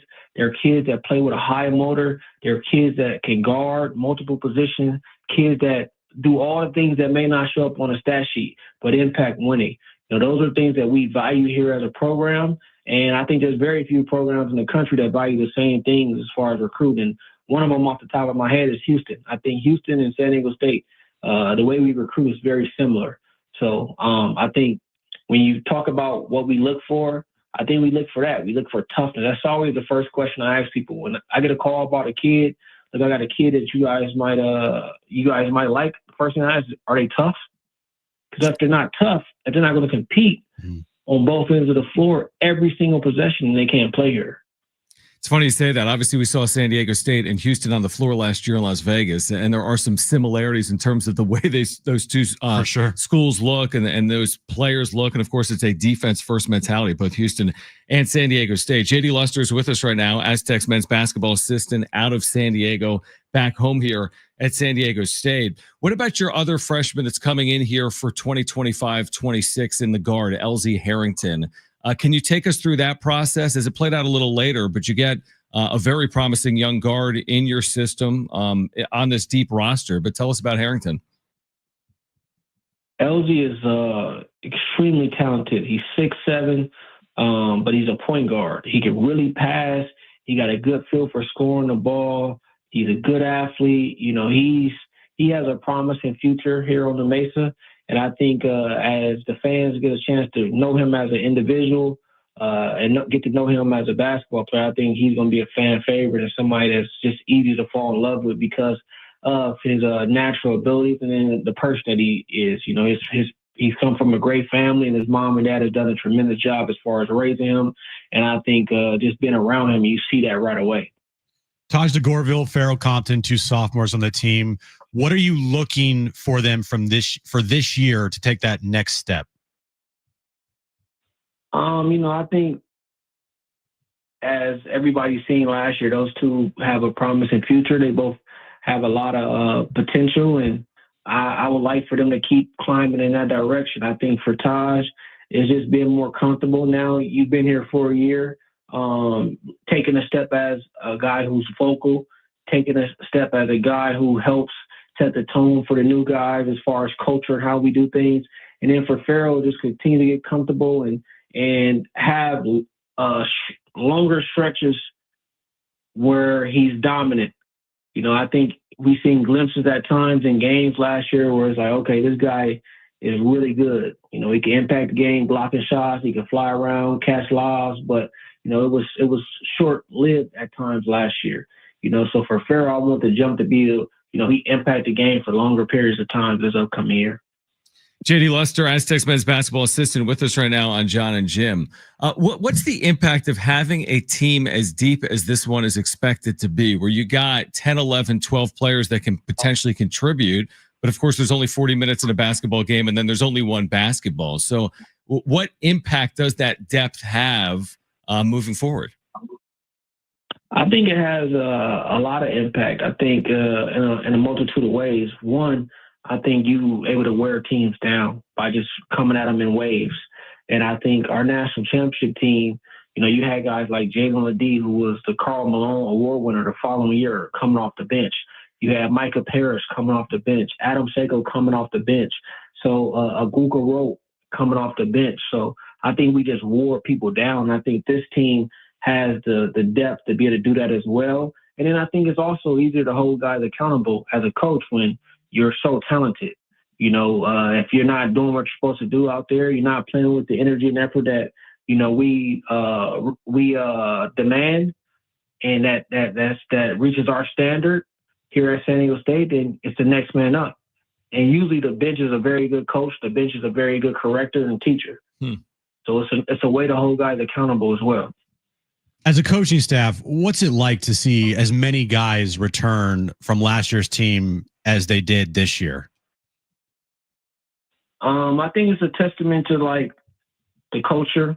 I think it's a testament to the family environment. I think it's a testament to who we are as individuals, as a staff, and then also a testament to these kids and their families and, you know, who they are as individuals. I think we do a good job of recruiting guys who come from good backgrounds, come from backgrounds of great integrity, who stand on morals and principles. And I think that they're driving forces, those things. It's not necessarily money. So when it's time to go in the portal, or when they've been offered a bunch of money other places, that's not what drives them. That's never been what motivated them. You know, what motivates them is being around good people. What motivates them is high character. So I think we have a culture full of that when it comes to character and integrity, and I think we've done a good job of recruiting families that believe in that as well. Final one for me is just back to the recruiting question, JD, with you heading up so many of those efforts, whether it's via the portal or with the high school process, with the coaching staff being on the road for the better part of the last month, or so many weekends within the last month. When you're looking at potential future Aztecs, how do you know it's going to translate from the high school level to the college level? Because you've hit on so many of these with recent history with Taj and Pharaoh and BJ Davis and Miles Heide. You just look at the players that have come in here as true freshmen and their development, but how do you know that it's going to translate when you're out there on the recruiting trail looking at 16, 17-year-old players? I think some of it is like you get guys from winning programs, winning cultures, I talked to you a little bit about it at practice. I believe it was yesterday. Taj and Farrell come from the Nike circuit, EYBL, and that's historically probably the best AAU circuit. And I think it's the best parameter of what translates and what doesn't translate to this level. You know, when you go watch those games, they're high level games. And from an athletic standpoint and physicality standpoint, it's the closest thing you're going to see to a college game. So usually in that atmosphere, if those guys go out there and they're successful, it's usually a good parameter for if it translates to our level. And with BJ and Bird, I think Bird, he comes from a basketball family. His dad was a college coach for a long time, so he'd been around the game. You knew he would have good people around him to guide him through this process, and you knew he would find his way eventually. And BJ Davis, the same thing. BJ Davis went to Modesto Christian, who year in, year out is one of the best programs in Northern California. So I think some of it is knowing the family, doing our intel on the family, and then just, recruiting winners. Usually if you win is something you have to learn how to do. And I think it helps when you go and you pull guys from the high school ranks that have learned how to win already. So once they get here, it's an easy transition because they're used to winning. They know what it takes to win. They know that, it's the margin of error is very slim when it comes to getting to the NCAA tournament or not. So I think that's to answer that. I think that's how we've done a good job of being right a lot of times. It's great insight. And again, San Diego State has won at such a high level, reaching the NCAA tournament year in and year out and trying to do it again here in 2026. JD Luster, great seeing you this week at the Jam. Looking forward to the upcoming season. Appreciate you taking time for us. And we will do it again soon as we lead up to another season.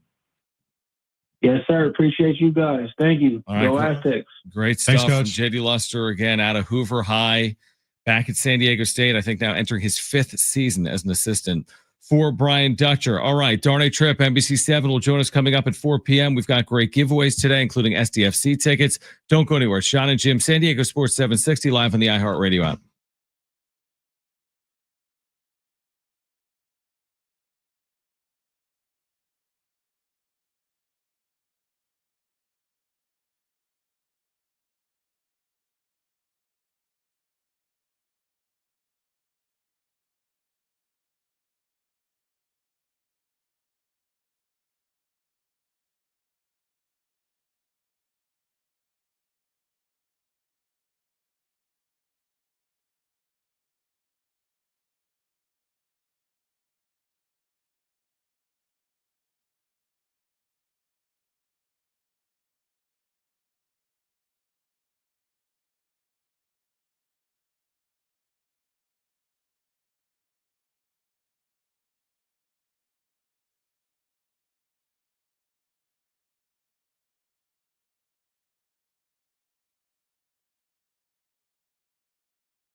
All right, San Diego FC back tomorrow night. They're taking on Nashville at Snapdragon Stadium. You can hear the match live tomorrow, starting at 7, right here on San Diego Sports 760. Your home for SDFC. Remember, we're giving away tickets for that match. When you hear the goal call, just call 877-767-4760 for a chance to qualify and win. Darnay Tripp will join us at 4 p.m. Yes, he will. Friend of the show. We'll be with him tonight as well on his On Fryer podcast. Our marathon day of talking to each other. Yeah, exactly. Show till 6. Darnay's podcast at 8:30. Wrap-up show 9:30. Do it all again tomorrow. I know now Kristen's gone this weekend. Yeah. So you're living the bachelor life. It's so weird. When your wife and child aren't, like, when they're there every day and then they're not there. It's like, I don't even, you know this because you've been single more recently than me. There's like, you don't talk to anyone. Correct. Because you're in your place. You're like, there's no one to talk to. I remember when Erin was gone recently. I forget what she was gone for. Oh, she was in Palm Springs. Okay. And this was a couple months ago. And I had a couple nights to myself. It's weird, right? It was so weird, dude, because like she's the only person I talk to. Exactly. So you're just sitting there and there's no one to talk to. And I was all out of sorts. I was eating dinner at like 9 p.m. I was like, what is happening? It just was a very weird feeling. I told you I got out of bed today at 9 in the morning. I have not done that in truly years because Jones wakes up every morning at 7 a.m. I'm never in bed past 7. And I'm like, I am staying in this bed and I'm going to sleep because I never do it. And I actually did it. And then Chris was like, oh, we tried FaceTiming you at like 8. I'm like, yeah, I was sleeping, which I never, ever, ever do. So it is odd. It is weird. Hey, man, being in bed past I know. It's like, I'm like great. Jim. I know. It's like you every single day. Yeah, man. It's awesome. Today we have a 4-pack of tickets to give away to see Wiz Khalifa. We have a 4-pack of tickets to give away to see Creed. And we also have these SDFC tickets to give away as well. We heard from Mike Shildt about, I guess, 20 or 30 minutes ago at this point. We'll catch up with Darnay Tripp coming up at 4 p.m. The insight from Shildt, I tend to agree with you that the conversation Shildt just had with the media today was solely about his return to St. Louis. How was it like to be fired by the St. Louis Cardinals? Hey, Shildt, how was it like to be fired by the St. Louis Cardinals? Yeah, that wasn't exactly asked, but I think for our listeners, I'm more concerned about Manny Machado and Fernando Tatis Jr. than his time necessarily with the St. Louis Cardinals organization. I forget what the Padres did last year in St. Louis, but I feel like they were there in the second half and played well. Yeah, my guess is they played well last year. That's what I thought happened last year. Because it was the second half, right? It was the second half, so they had to play well. The lineup is out. Oh, yeah. What's the lineup? It's a little new look lineup today, John. Oh, is it really? Yeah. Fernando Tatis Jr. is leading off. Luis Arraez hitting second at first base. Manny Machado hitting third. Jackson Merrill is your cleanup hitter tonight. Jackson Merrill, who has done nothing for the last 2 months, is your cleanup hitter. No, it's not. Okay. I get it. Yeah. Xander Bogaerts hitting fifth. Gavin Sheets moved down in the lineup to sixth as your DH. Jay Cronenworth's in there.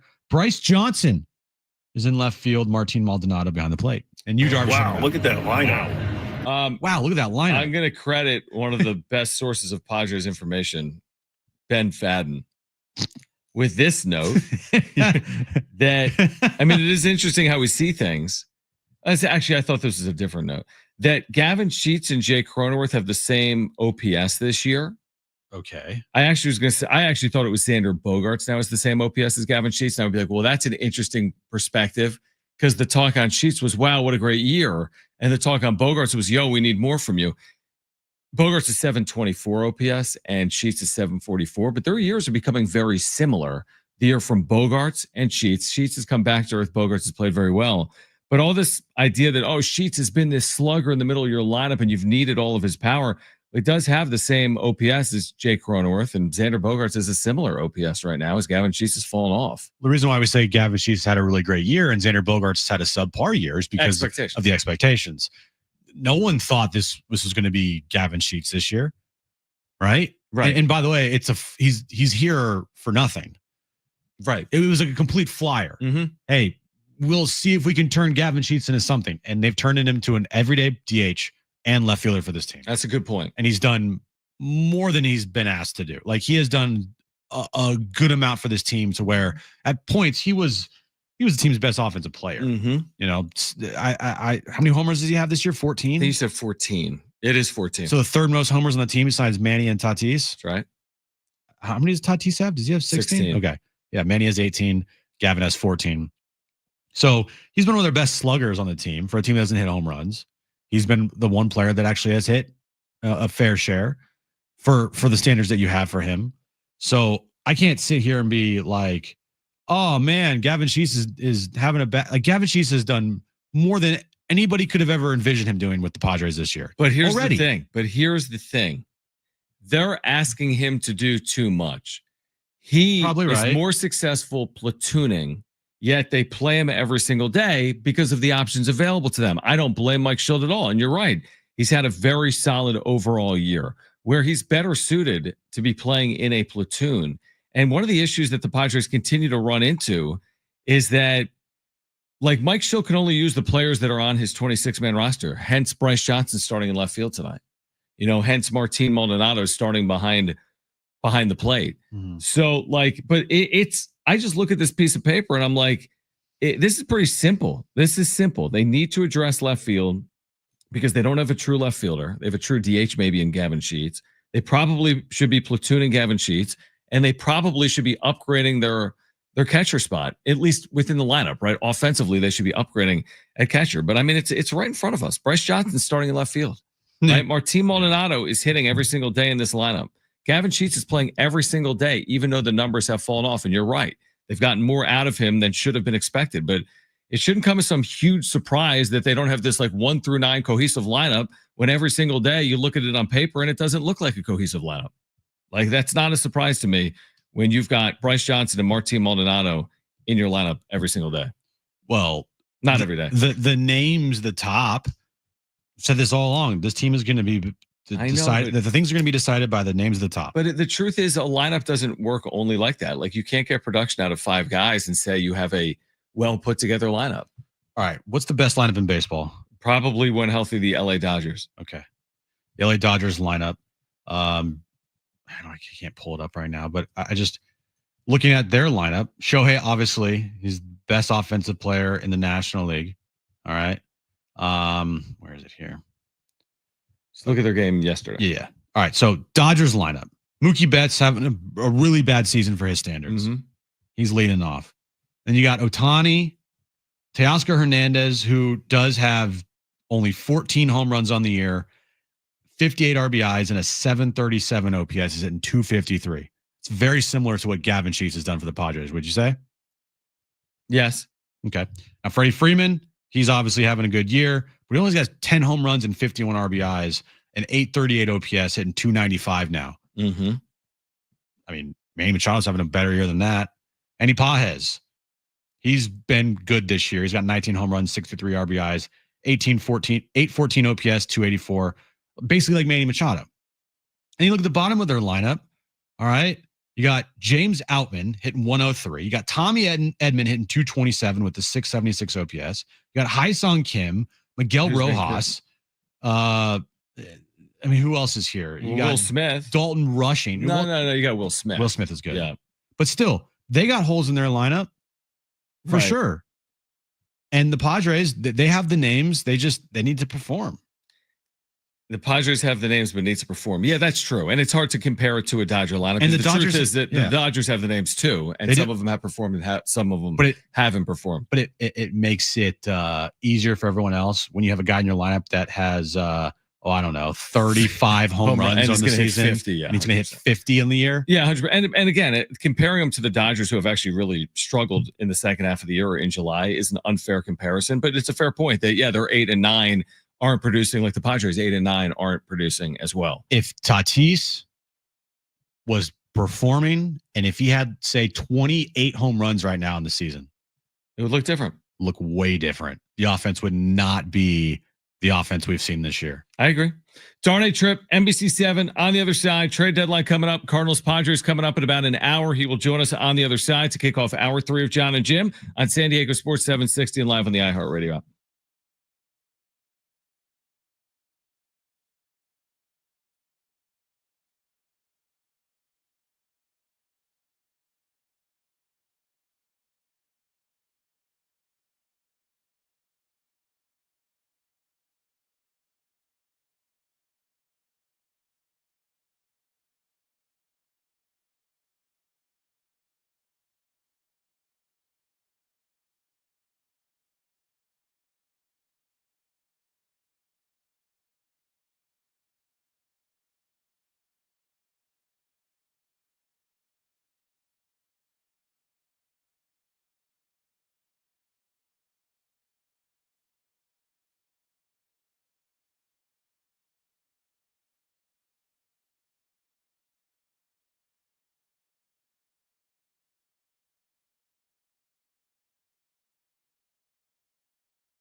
All right, this update's brought to you by the Jim Buttrell real estate team. Padres and Cardinals start a 4-game series in St. Louis later this afternoon, 4:45. First pitch, Yu Darvish on the mound for the Padres. And NFL news of the day: Jets season almost got off to an awful start. Jets quarterback Justin Fields was carted off the field, but it was described as just a foot injury. He is day to day for the Jets. Would you like to know what your home would sell for today? Get a simple text message with your home's value by texting your address to 855-600-6000. You'll get no phone call, just a text. Jim Buttrell has the buyer. Simply text your address to 855-600-6000.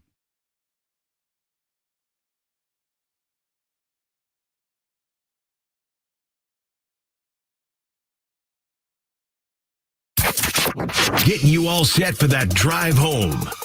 Let's just start the show. Here's Jon and Jim. All right, San Diego and Southern California, what's going on? This is hour 3 of Jon and Jim. Padres and Cardinals coming up in about 45 or 50 minutes. I've already gotten a text from Darnay. I knew this would happen. Where are you Yes, guys? you're coming on. Want to see, where are you guys? You know how it works, Darnay. It's radio. Maybe we break a minute or two late. He gets it, right? I think TV's more structured than TV's radio. way They're more like, structured. you got 3 minutes and 20 seconds to do your sports report. You don't have 4:20. No, and you have to be out at 3, whatever it is. We wing it, right? If All we the go a time. little long, we go a little long. If we go a All little the short, we go a time. little short. We If we love to replay wing an it interview, we replay an interview.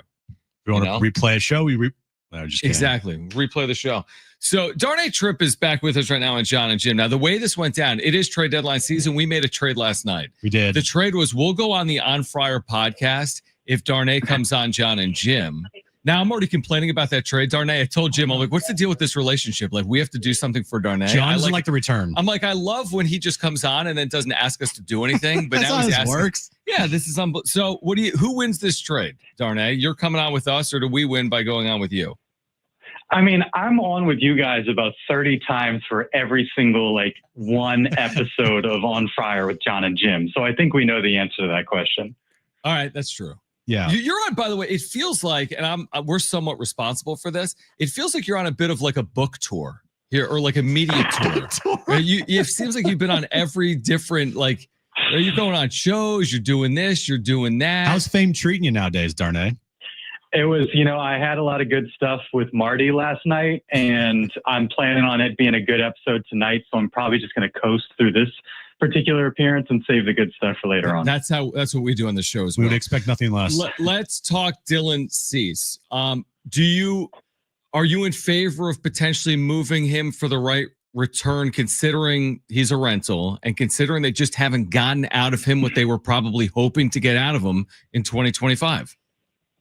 It just kind of makes sense, doesn't it? Mm-hmm. It'd be one thing if you were on a Cy Young type season. And I mean, I guess with Blake Snell, it was the way he finished. He still had a couple months to kind of sew up that Cy Young campaign, but there was a lot of chatter about him. And I think a little bit similar from that respect. And yeah, I think the fact that, he's not sitting there with, it'd be really interesting if Dylan Cease had a 2.5 ERA. Well, what would the conversation around him be like at the deadline? Padres probably have a couple more wins, so you'd have to factor that in. He'd be, your best arm along with Nick Pivetta and the guy that you'd probably want in the postseason. But you sit here now, you don't feel all that confident one game to the next because he wasn't great for you in the postseason last year. You're always sort of looking ahead to, okay, what could this mean come October? And he doesn't give you a whole lot of security from that standpoint as well. So it just kind of makes sense, given all that you laid out, the fact that he hasn't been the Dylan Cease I think we expect to see, and the fact that they're probably not going to be able to afford a Boris client after this season. So don't repeat the mistake that you made from 2 years ago, not trading Blake Snell and not trading Josh Hader, because I got to wonder, what left fielder would they have? What catcher would they have? What rotation piece or bullpen arm would they have if they made one or two of those trades? It just makes sense in this case. And I think you can still do that and have a playoff-worthy team, a team that could probably win a series or two come October. When you hear the word, AJ's got to get creative, don't you feel like the creative part of it isn't really as creative as maybe we all might be thinking? Because it kind of signals they don't have much to work with here. And by having to potentially trade away a Cease or a Jake Cronenworth, right? That's not like creative. That's like we don't have what we need and we can't do what we want. So we have to subtract from what we have. Yeah, but I mean that's in the sense of it being like incorporating a third team, Right. trading somebody for some prospects that might be attractive. So that's where I find it kind of interesting in this case. It's not past trade deadlines or all seasons where it's a bunch of top prospects like we saw last year with Dylan Lesko and Robbie Snelling, who both got moved. Obviously, Salas and DeVries are always around at this point, and I kind of hope it stays that way. They haven't been moved, but we'll see. But I find this deadline interesting because, how often has AJ Preller parted with significant pieces of the roster in trades like this? Could you even consider Eric Hosmer that in 2022 when he was struggling? Especially guys that should be in their prime, like Dylan Cease or potentially Robert Suarez, Jake Cronenworth. So I find it interesting from that standpoint. And yeah, how creative is he going to get? And we obviously know that AJ Preller is a creative guy that stays up all night thinking of these things. So I find it kind of fun this time around because it's not your conventional, ship off the 2, 3, and 4 prospects and get somebody that you're going to have for a year and a half. That's a good point. Darnay Tripp, NBC7 with us right now on Jon and Jim. What about the argument that if you're selling off pieces at the major league level, are you like a true contender? Are you fully all in if you're AJ Preller, if you're both buying and selling, or are you hedging? Because you look at the headwinds, you're 8 games over 500. There's 5 teams in the National League with better records. You look at the odds to get to a World Series or win one, they'd be low. I mean, you could say that for most teams, but as in, is it the right time to go all in considering the flaws that they're dealing with? Well, and that kind of is related to the question that Jim asked. They kind of have to do a little bit of both because they don't have the prospect capital to go all in the conventional sense. Trade, really highly touted prospects unless they really consider DeVries or, I don't know the interest level in Salas given his injury. If they really consider those guys and they truly could, I guess, buy and go all in. But again, because of the situation they're in where they don't have that sort of those minor league assets anymore, they're in this position where they're kind of having to split the difference.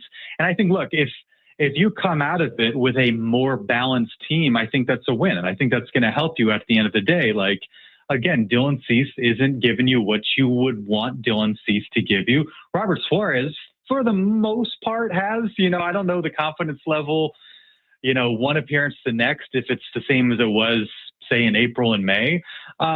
But the fact of the matter is they would have 3 other horsemen, and I'm sure AJ Preller would bring in another bullpen arm that we're not talking about right now to fill an inning, whether it's 6th or 7th or 8th or 9th. And so I do think there's a way for them to do a little bit of both and come out of this with a more balanced roster. And I think that's kind of the lesson from the last couple of years is stars are great, but you need to have balance, you need to have depth. And those are 2 things that have been missing this year. And I think that's been apparent, especially the last couple of months. We've been talking about this today and recently, like, okay, they make a couple moves for a couple bats, right? But how much is that really going to make a difference if the main guys in your team that you still have that aren't going anywhere are still playing the way that they're playing right now? But I do think that, like, again, going back to the last 2 years, because you can't necessarily, given what we've seen this year from Fernando Tatis Jr., just slot in 35 homers, hitting 280, whatever. It's hard to tell what you're going to get one month to next. I do think there is value in having guys towards the bottom of the lineup that can set those guys up, that can generate some momentum.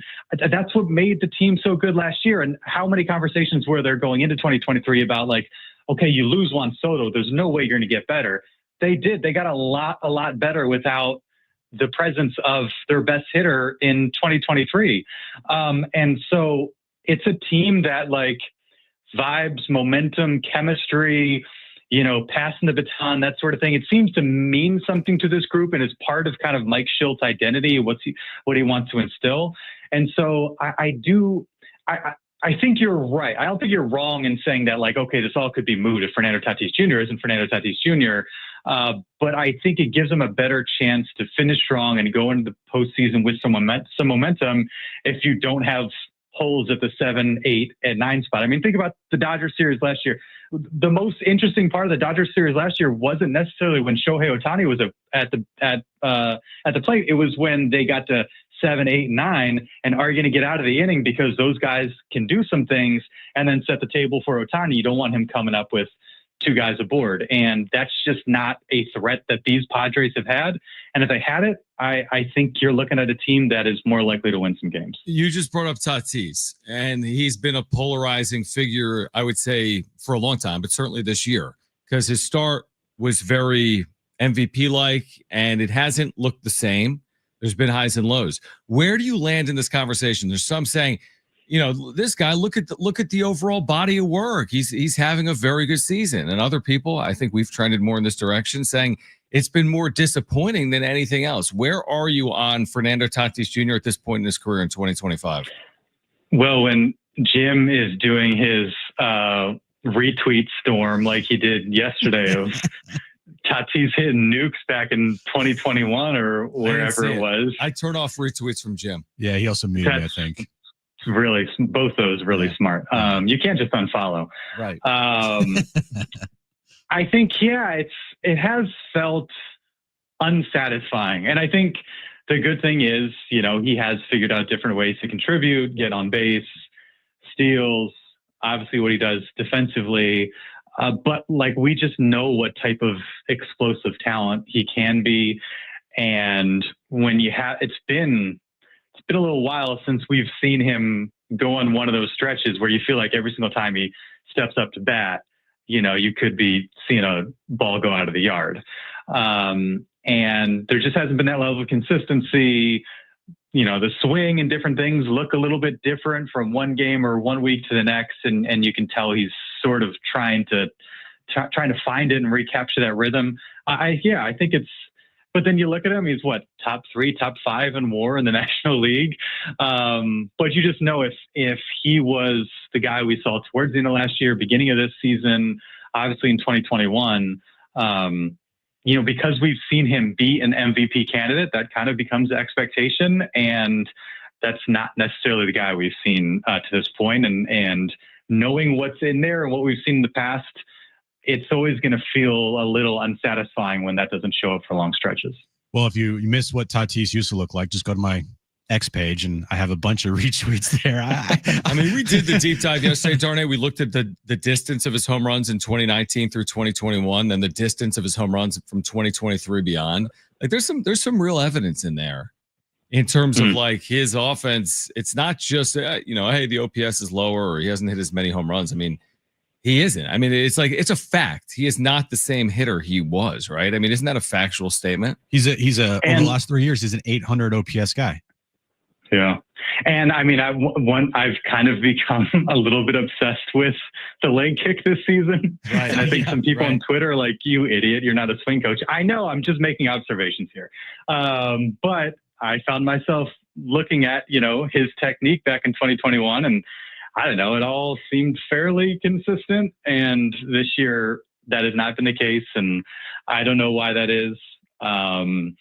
But again, it points to a guy that just seems to be trying to find the thing that made him, you know, one of the most alluring talents in baseball for a few years there. Well, maybe Victor Rodriguez should give you a call here, Darnay, in the next couple of days. Final one, real quick before we let you go. Over under moves made by Preller at the deadline. The number set at 3.5. Over or under. I want mayhem like you guys, so let's go over. Yes. Let's hammer the over 10 moves on 3.5. And it's going to be like a Jake Marisnick deal there, like that gets announced after the deadline is technically over, that pushes it past the 3.5. So that's what I'm going with. All right. So we'll catch up with you tonight at 8:30 on the On Fryer podcast. That's right. NBC7 YouTube page. We'll be there at 8:30. Is this live, by the way? Yeah, it's live. This is live. Nice lead up to the wrap up show tonight too. All right. And what do you think? Like 30 minutes or 40 or what's the deal? We're going to take you straight to 9:35. All right. Darnay 6.5 hours of Jon and Jim today. Join us tonight on Friar Podcast. Darnay, thanks for hopping on. We'll catch up in a few hours. Thanks, guys. By the way, on the other side, we're going to share what Jay Cronenworth just told the media. He has commented on the upcoming trade deadline. Jay Cronenworth is like, I want out. Yeah, that's exactly what he says. You're going to hear what Jay Cronenworth did have to say on the other side. The wrap's coming up. We're here until 6. Jon and Jim, San Diego Sports 760, live on the iHeartRadio app.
All right, remember, listen for that goal call. When you hear it, call 877-767-4760. We'll qualify someone this hour to win 2 free tickets to see SDFC tomorrow night at Snapdragon Stadium. Jake Cronenworth speaks. His silence is over. What silence? Kidding. Jake Cronenworth has spoken. He's taking a stand against the media, and he won't speak. He finally has spoken, as his name has been in the rumor mill here with the trade deadline coming up. Actually, this is why he spoke, because he's become the most tenured second baseman in franchise history in terms of games played. Yes. Yeah, he's more than Roberto Alomar. So it's his 431st game at second base. And he was asked about that. And here is the quote. Okay, here it is. It's crazy. It's one of those things you look back on. You never know where your career is going to go or how it's going to develop. But to be at this point, hopefully continue to do it for 5 more years. Oh, God. I'm the walking e-brake for radio. What time is it? Is it Friday yet? Cronenworth on playing 431 games at second for the Padres, the most in franchise history. Okay. He says, but to be at this point, hopefully to continue to do that 5 more years after this, hopefully I have the opportunity to play my entire career for one team. That doesn't happen too often. It's pretty cool. It would be super special. Oh, he's throwing that in because he's married. They get it. Like, you could be on the move. It's possible. That's how sports work. Doesn't his wife work for a baseball team, or as like a reporter for a baseball or something? Maybe. I want to say she's a reporter for a baseball team. Cardinals? I have no idea. Let me check. Does someone know the answer to that? I think you're right. I kind of remember that. But, like, don't you feel like he's talking about the trade deadline as well? Like, to be able to play my whole career for one team. AJ. You're saying that 7 days before the deadline? Please don't trade me, AJ. That's what it sounds like to me, and I understand that completely. I get it. But, I mean, his name could come up again. I mean, what are the odds he spends his entire career here? She's the on-field reporter for the White Sox. White Sox. Yeah. White Sox. White Sox. All right. White Sox. I got a text about that, Jim. Did you? No, I didn't. Oh. Who texted you? No, I'm not going to talk about it. Oh, you got people. I have an insider. Was it Fadden? No, it's not Fadden. It's an insider. Who? Someone that has covered the team to a large degree over the years. A very large degree. Well, I guess screw me, right? I guess I'm not going to be on the text chains anymore. You're not. That's the thing. I know. You don't even get the Padres emails. I know that they have taken me off the email chain for pregame sound and pregame notes. No, everything. Everything. I mean, when they send out emails, hey, we've signed our draft picks, or here's Mike Shildt with the media, or here's our lineup, here are our game notes. AJ Preller is going to speak to the media about the trade deadline. You get none of that. No, actually, I did get the Padres sign all selections from the 2025 MLB class today. I did get that. I like it better what I said, that you get none of it. No, I do get that. What I don't get, what I stopped getting was like pregame notes and sound. It's probably a mistake, honestly, if you're getting some of it. What do you think? What do you think his wife would think if he got traded to the White Sox in the Luis Robert Jr. trade? Low key should be excited. Right, even though he's on the White Sox? 100%. And they have a house. They have a home in Chicago. Right. Low key, would he be excited? High key, he'd be kind of like, man, this sucks, but actually it's not that Chicago. bad. Chicago. All right, let's get to the wrap coming up on the other side. Also, this hour, your chance to win a 4-pack of tickets to see Wiz Khalifa. We are here until 6. We're getting you ready for Padres and Cardinals. This is Jon and Jim, San Diego Sports 760, and live on the iHeartRadio app.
All right, this update is brought to you by Cal Fire. Padres and Cardinals start a 4-game series in St. Louis. 4:45 first pitch.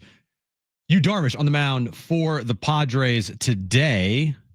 And NFL news as camps open up. The Jets season almost was over as their camp opened up today, as Justin Fields was carted off the practice field after a couple snaps. After practice, it was being described as a toe injury. He is day-to-day for the Jets. Help prevent wildfire. Mow before 10 a.m. Keep vehicle chains from dragging on the ground and never park on dry grass. Remember, one less spark means one less wildfire. Learn more at readyforwildfire.org.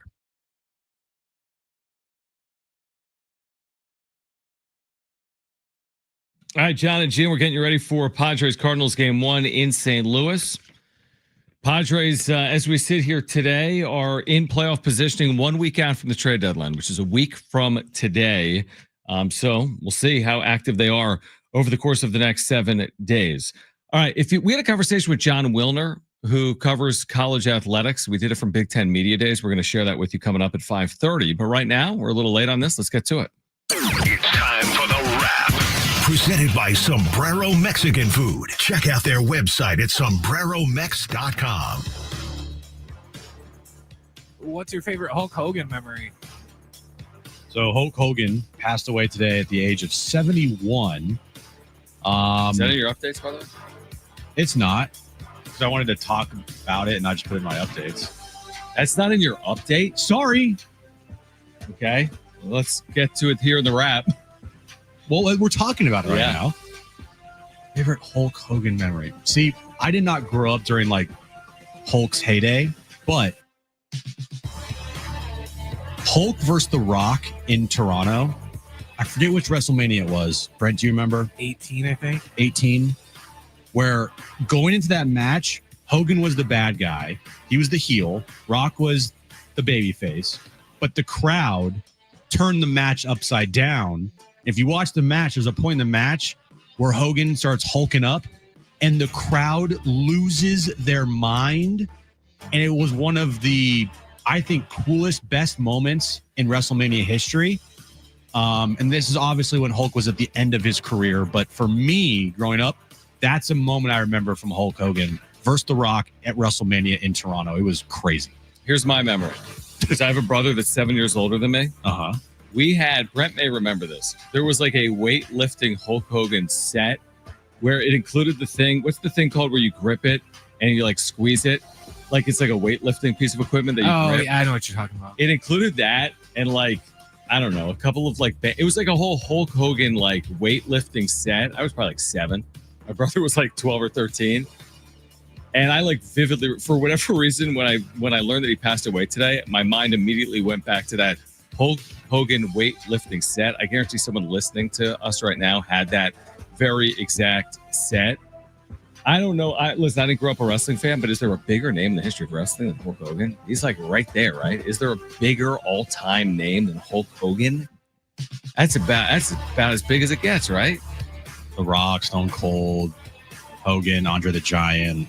So on par with any name in wrestling history? Though, he's, and I'm sure you agree with this, Brent, he's like the first big time wrestler. Andre the Giant was like a huge name, obviously a huge person as well, but like Hogan, all you have to say back in the 70s and 80s, just say Hulk Hogan. Yeah. And you just the Hulk, yeah. I mean, Hulk had some iconic wrestling memories. His heel turn to this day is one of the greatest heel turns in wrestling history. His body slam of Andre the Giant was a huge moment at WrestleMania. The NWO. There's a lot with Hogan. Next question. Is this a must-win series for the Padres? I always think 4-game series, you can't say they're must-win series in a 4-game series because when you win a 4-game series, that's difficult. Especially on the road. Oh, yeah, for sure.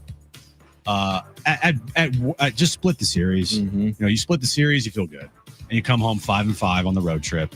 And that's kind of what we were saying. Like, hey, just go 5-5 on this road trip. Yep. Don't bury yourself. Don't have like a 3-7 road trip. Go 5-5. Come home.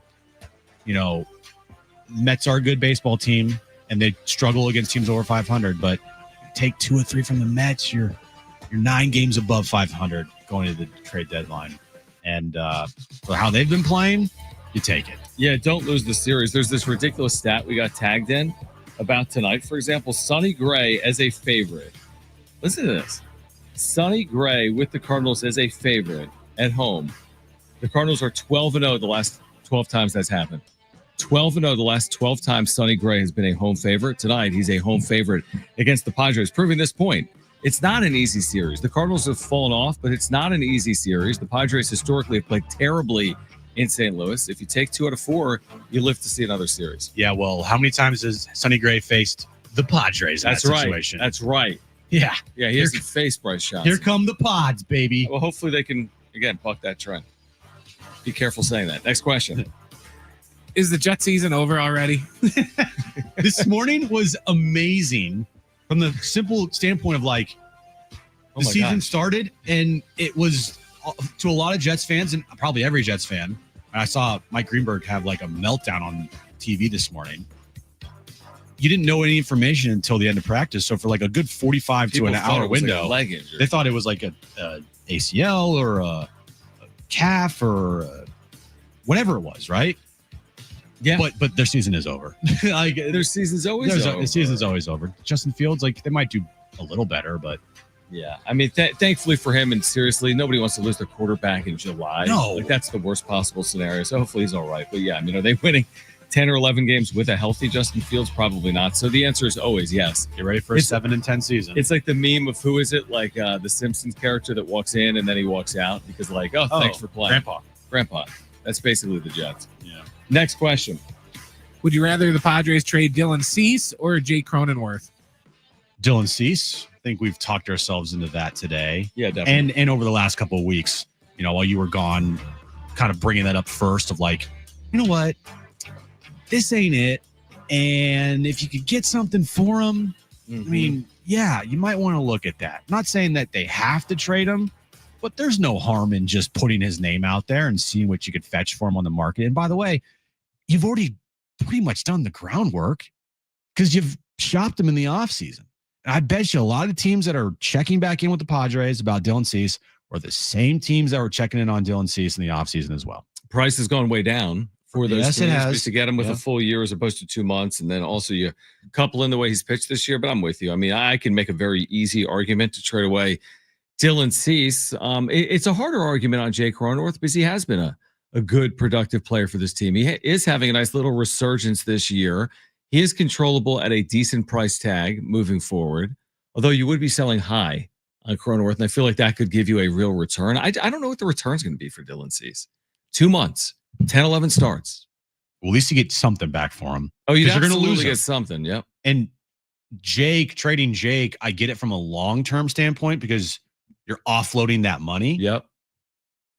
But you need offense. You need more bats in your lineup. I feel like taking away from a weakness of your team isn't a good idea. You know, it's a good point. Like, hey, we're going to take away a pretty decent bat in our lineup. I mean, with Jake Cronenworth hitting 7th or 8th in your lineup, that's pretty good. You take that 750 OPS guy hitting 7th or 8th in your lineup, especially this lineup. Right. Absolutely. Taking away that, I don't know if that's the best, that would be the best decision to do. See this on my timeline right now. We mentioned Joel Sherman earlier. Yeah, I saw that. We'll hear from Joel coming up here in a bit. Okay, we'll play this sound. Yeah. Well, I'm just gonna I'm gonna share what he said since we're talking about it. Or no? We'll hear from Joel Sherman coming up here. In a bit. Okay, we'll hear from Joel Sherman. It's a good tease, but I guess the consensus is now becoming that Dylan Cease could very well be moved because it isn't just Jim saying it on Jon and Jim. It isn't just Kevin Acee saying it on Jon and Jim. It isn't just Dennis Lin writing it, but now it's, I mean, I think Jeff Passan maybe yesterday. Yeah, he did. Jeff Passan yesterday referenced it. So Passan's referenced it. Joel Sherman has talked about it. John Heyman talked about 6 teams that could be in as well on Dylan Cease. So we'll see if he moves or not over the next 7 days. Call right now. Call right now. Call right now if you want a 4-pack of tickets to see Wiz Khalifa. If you want a 4-pack of tickets to see Wiz Khalifa, then you need to call right now. 877-767-4760. Great giveaway. This is Friday, August 8th. Coming up, Tickets and info at livenation.com. If you want a free 4-pack of tickets to see Wiz Khalifa, call this number, 877-767-4760. That's a free 4-pack of tickets to see Wiz Khalifa, 877-767-4760. First 2 callers will be contestants for trivia. We call it Trainwreck Radio. So we'll give away those tickets. On the other side, we'll hear from Joel Sherman, New York Post, coming up in the 5 o'clock hour. You're going to hear from Jon Wilner, an interview we did earlier this week from Big Ten Media Days as well in the 5 o'clock hour. And we're giving away SDFC tickets right here on Jon and Jim, San Diego Sports 760.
All right, Jon Wilner coming up at 5:30.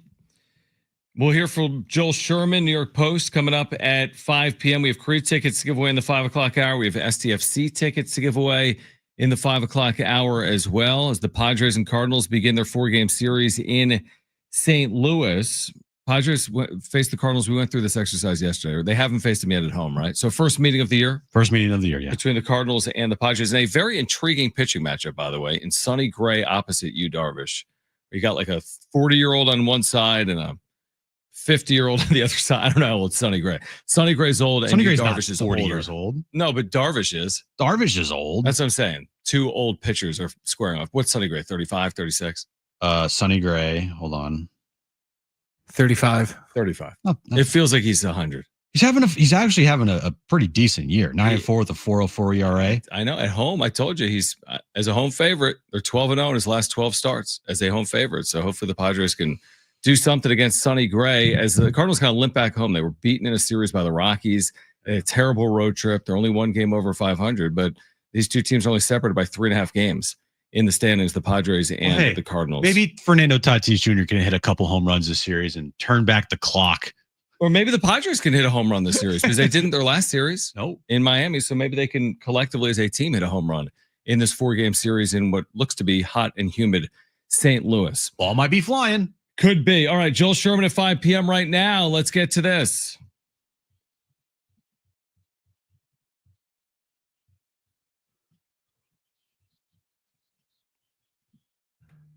Three questions, two contestants, one lifeline. Today's two contestants, we have Tim and we have Tony. Tim, you called in first. You have your choice of John or Jim. Who do you want to go with?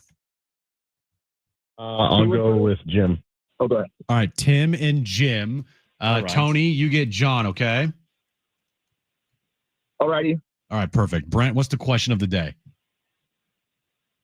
All right, guys, coming into today, the Padres are 25th in the majors in RBIs.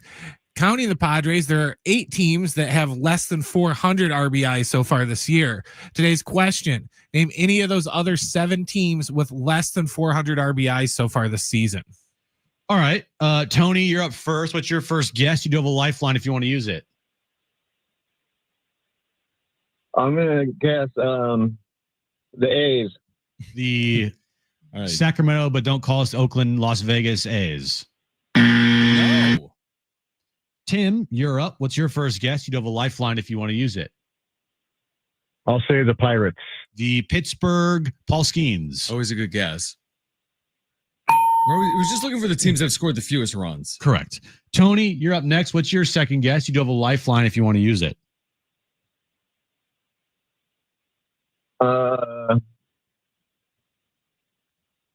Mariners. The Mariners. All right, we're in trouble here. Yeah, Tim could walk this off with the correct answer. There are so many left on the board here that are layups. Tim, what is your second guess? You do have a lifeline if you want to use it. I'll say the White Sox. The Chicago, Jake Cronenworth's wife, White Sox. That's it. That's it. Right? That is it. Wow, that is a walk-off. No, that is a sweep. That is a beatdown. No lifeline, no nothing. Nope. Just 2-0. Boom. All right, what are the teams on this list less than 400 RBIs? I'll start from the bottom and then go up. Last is the Pirates. They only have 338. And then it's Kansas City, Colorado, the White Sox, Cleveland, then the Padres, Baltimore, and the Texas Rangers. All right, that was quick. 4-pack of tickets on your way to see Wiz Khalifa coming up at the North Island Credit Union Amphitheater Friday, August 8th. For tickets and information, you can visit livenation.com. Well, Padres have jumped on the Cardinals for a run in the first inning. Go all in. Trade for everybody. Everything we said about Tatis was wrong. He is single tonight. He's amazing. All-star player. Well, he is an all-star player, but true. Yeah. Yeah. Like we said, if they win tonight, everything's great. If they lose tonight, the sky is falling. That is what life is with a 500 team. Now, I know they're not 500. Right. But they have played sub 500 ball for damn near 90 games. Mm-hmm. So every win feels like season's back on. This is the greatest team ever. Every loss feels like season's over. I think it's even magnified at the deadline because you're really trying to find out who you are. Unless you are 15 or 16 games above. Yeah, because you don't want to go into the deadline not playing well and then be like, all right, we're big time buyers and we feel great about our chances. It's so much better to be a buyer when you're playing well. Like it just feels so much better to be playing well into the deadline, which they may or may not be doing. I mean, there's still 7 games actually for the Padres between now and the deadline. There's the 4 games in St. Louis. There's the 3 games you keep referencing as well against the New York Mets. They've been decent. 6-4 was the homestand before the All-Star break. And then, 3-3 here on the road trip. But yeah, I just much prefer if I was in AJ Preller's shoes for the team to go like 5-2 over the next 7 games as opposed to 2-5. And I agree with you. I think if they go 2-5, it's not like he's like, oh, well, I'm not going to add. We just went 2-5 over the last 7 games. It just feels better to do it though, playing good baseball. Because the saying is baseball is a marathon sport. Yep. You know, it's 162 games in like 180 days. Like Right. it is a marathon. But you get to a point where it turns into a sprint. Mhm. And I feel like once the trade deadline hits and once we get into August, it feels like a sprint. You know? So yeah, you feel better about your team if you play well heading into the trade deadline because you're heading into the sprint portion of your year. Yeah. And you don't want to be stumbling during that time.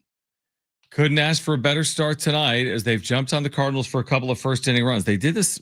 What was the game that they scored 5 runs in the first inning on this road trip? Was that in Miami or was that? That was definitely not in Miami. Washington, because it was not in Miami. Oh, that was the Bogarts Grand Slam? That was the Bogarts Grand Yeah. Slam. It was like 5-0 like that. Yeah. So this is encouraging, especially against a guy that they just put the numbers up. Sonny Gray at home has a 2.84 ERA. And they have scored 2 runs off him already in the first inning with only 1 out. You're getting Team's hits fixed. from the top of the lineup, the guys that we've talked about, the Merrills and the Tatises and the Luis Arises. So when you have the players on the team that actually produce, it looks much different. it really does. It really does. So series underway. They showed like Sonny Gray home road. He has the biggest differential in, I think in baseball, is like 3+ runs. So they're beating up on a pitcher that has been good at home. And we'll see if they can add on here early against the Cardinals. It'll be Yu Darvish, who the good news with Darvish has been we wondered when he returned, like, you know, are they going to be able to keep him on a normal rotation? Are they going to give him extra rest? Are they going to have kid gloves? I think now the reins are probably off. I think he's capable of pitching 90+ pitches, maybe up to 100 pitches. It's his 4th start. He's been on turn for his first 3 starts. I think that's probably where we are right now with Yu Darvish. He could go 5+ innings, something like that. So his first 3 starts, 3 2/3, 4 2/3, 5 innings. So he's increased his inning output every single time out. Now you're right. You're looking for like, hey, can you get through 6? Yeah, 5 2/3, 6. How many pitches did he throw his last time out? 69. All right, so he hasn't thrown more than 69 so far? He hasn't thrown more than 83. 83 is his high mark of the season. His overall numbers aren't like the best. I mean, he's got a 6.08 ERA and 3 starts. Right. But with him, it's like building himself back up to be the guy that can go out there every single time and give you 6 innings, 5-6 innings, right? Yeah. And eventually he'll get back into the groove of things. Yeah. You trust you. I trust you, Darvish. Yeah, and it's natural for there to be rust. I mean, he didn't pitch at all this year. He hadn't pitched since October of last year. So I think you got to be fair with you, Darvish, and give him 3, 4, 5 starts, and hopefully he still has a big second half for the Padres in store for him. All right, so we'll keep you updated on the Padres. We're giving away SDFC tickets. And you can call right now.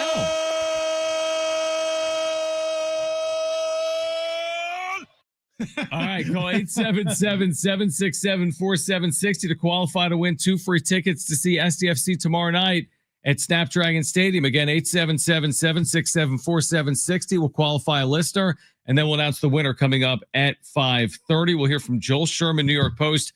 On the other side, stay with us. This is Jon and Jim on San Diego Sports 760 and live on the iHeartRadio app.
All right, this update is brought to you by Anderson Plumbing, Heating, and Air. Padres and Cardinals underway in St. Louis. Padres have a 2-0 lead in the bottom of the first inning. And NFL news of the day, Justin Fields, Jets quarterback, had to leave practice today. He is being diagnosed with a foot injury. And sad news in the world of wrestling, as the great Hulk Hogan has passed away today at the age of 71. Need help fast? Anderson's same-day guarantee clears clogs pronto. Nobody wows clients like they do. Anderson Plumbing, Heating, and Air has served over 500,000 residential clients for more than 45 years. Anderson Plumbing, Heating, and Air. That's AndersonPHA.com. Getting you all set for that drive home. Let's just start the show. Here's Jon and Jim. All right, San Diego and Southern California, what's going on? This is the final hour of Jon and Jim. We'll give away those SDFC tickets and Creed tickets this hour. We'll have the SDFC winner in the 5:30 range, somewhere in the next 30 minutes or so. As Jim told you, Padres and Cardinals underway. We're going to hear from Joel Sherman momentarily from the New York Post on the Padres at the deadline, and also on Dylan Cease at the deadline as well. Padres earlier leading 2-1. So Cardinals on the board. Who's catching for the Padres? Your boy, Martin Maldonado. Well, if he just caught a ball that was thrown in from the cutoff man, it would still be 2-0, but he didn't catch the ball, so it's 2-1.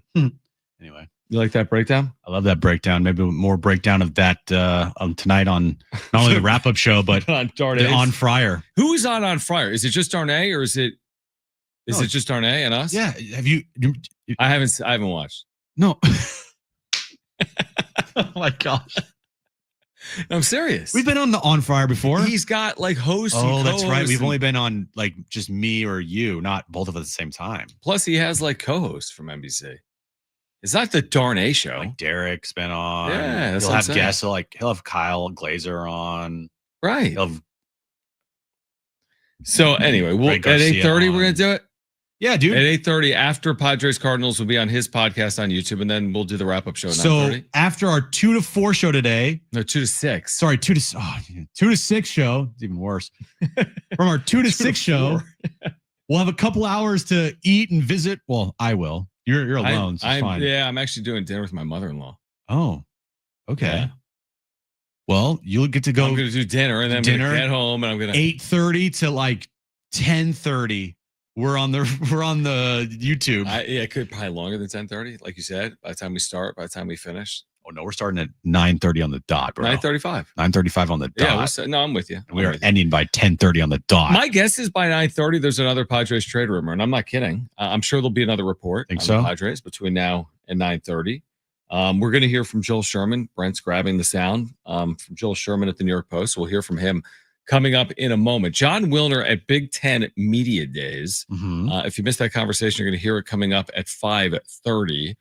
There was some executive order today, by the way, by the White House to like save college sports. I don't know if that's actually happened or not. But according to the White House, I think college sports has now been saved. So that's nice. I didn't know it needed saving. It's been saved. Oh, forget about Robert Suarez.